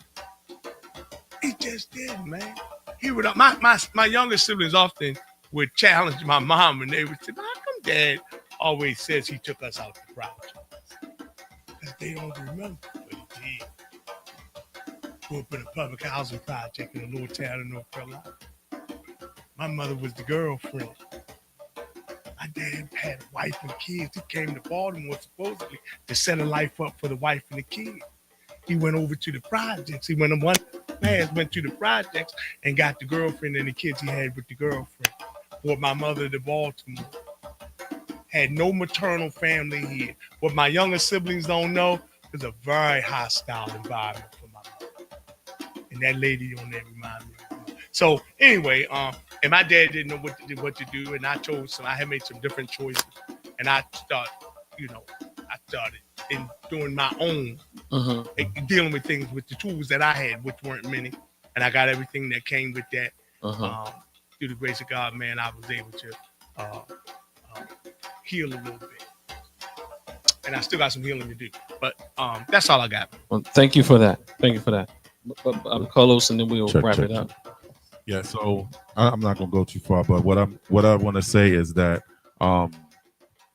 just thinking about that, and even looking at the clip, the proverb that you just had on, like, I think what we struggle with in a contemporary setting is not actually understanding that the ways that we live as people, period, but definitely as Black people, we're living in the constraints of this westernized way of thinking. So this westernized way of thinking is all about praise. You see it every day with the orange man. He wants to be praised.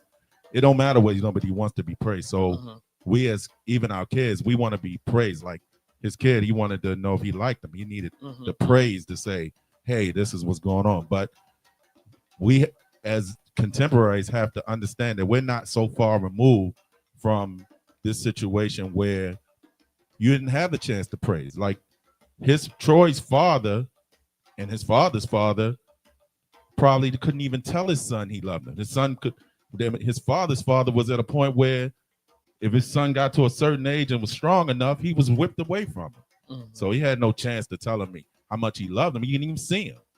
And that's just 2 generations away, just using this clip. So even as today, like I said, as contemporaries, we can get on the bus and sit wherever we want to. Well, we don't know about so we're looking for somebody to appease to us and say, oh man, you're good, and this, that, and other, when our parents and our parents' didn't have that. Really, that wasn't on their radar to say that. They were just trying to be a human, be respected as a human being. They didn't need somebody to say, oh, you're a good Black guy, or you're a good this person. Just respect them for who they were. So I think I say that because the last thing is, say, if you don't have an enemy within, then the enemy outside can't really bother you. And like I said, as contemporaries, we understand that, we have to go back and look and see what our people went through, and know that even if it's something that him showing a little harshness is not meant to be, it's not meant to harm. Thank you for that. And I'm going to, in closing, thank you for your time and your patience. I realize this is a lofty job that we can continue to talk about. We will not be revisiting this next week. So, but I did want to have a good cap off. And I appreciate all of y'all in dialoguing and sitting through whatever you're feeling, all those type of things, thoughts, processing these things together, because it's really important. And one of the things I wanted to say is that many times, oh shoot, I took a note so that I wouldn't forget,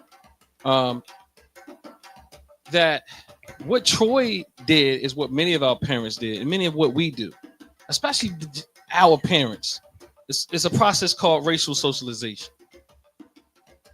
And racial socialization is what our parents do, especially in this society, to protect us against it.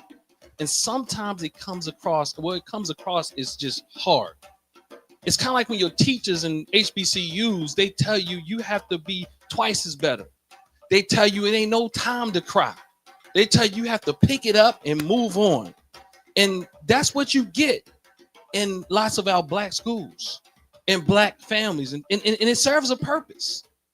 But what research has shown I think is a really good way to cap this off is when it voids culture, it can be problematic. And what I mean by culture, see, racial socialization just to make you tough and all these type of things can cause all types of anxiety and traumas and all these things. Although your intent is well, it's not necessarily healthy when it's missing or is lacking culture. And what do I mean by culture? I mean pride in yourself. Well, I mean the way that we do a thing. Because if we don't really highlight why or know why we're doing the things the way we do things, and the person doesn't know who's receiving it, then it doesn't make sense.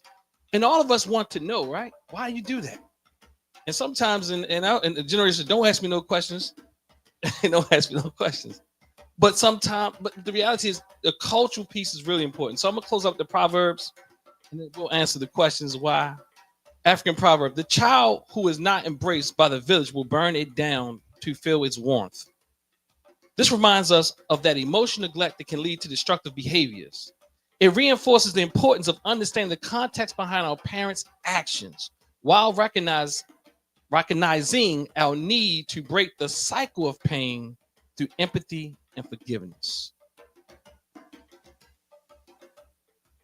Egyptian proverb: he who knows not how to forgive breaks the bridge over which he himself must pass.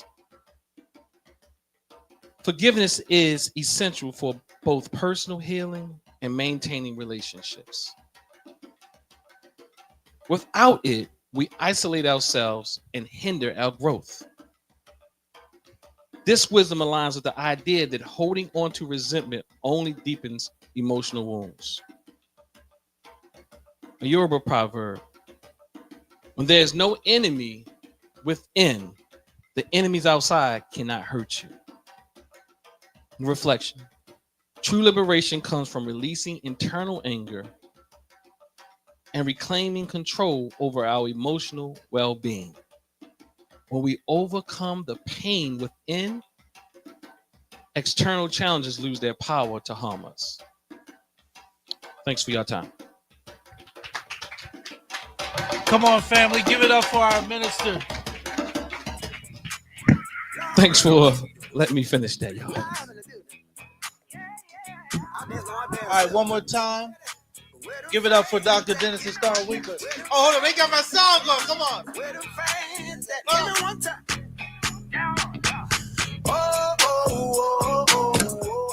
I see Tika, she ready.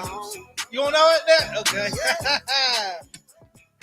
So we can all stand, family.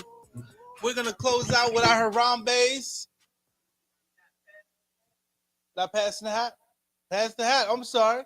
Don't ask me twice. Where's that? So we understand that every revolution must be financed. Is that right? Thank you, Mama Donna. If you could pass that for me.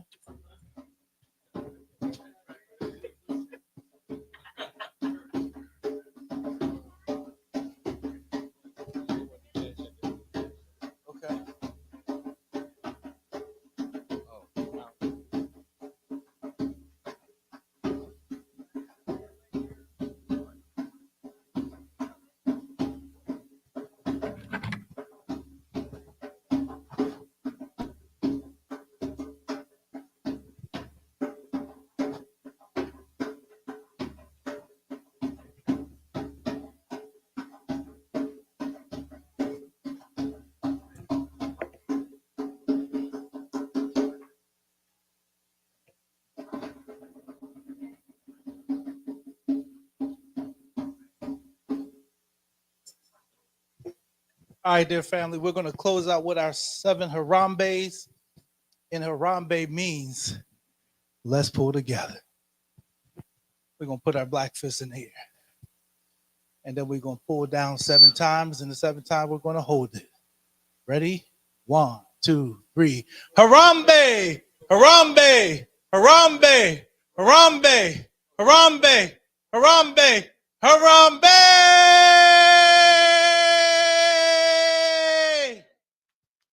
Until next Sunday, peace and power.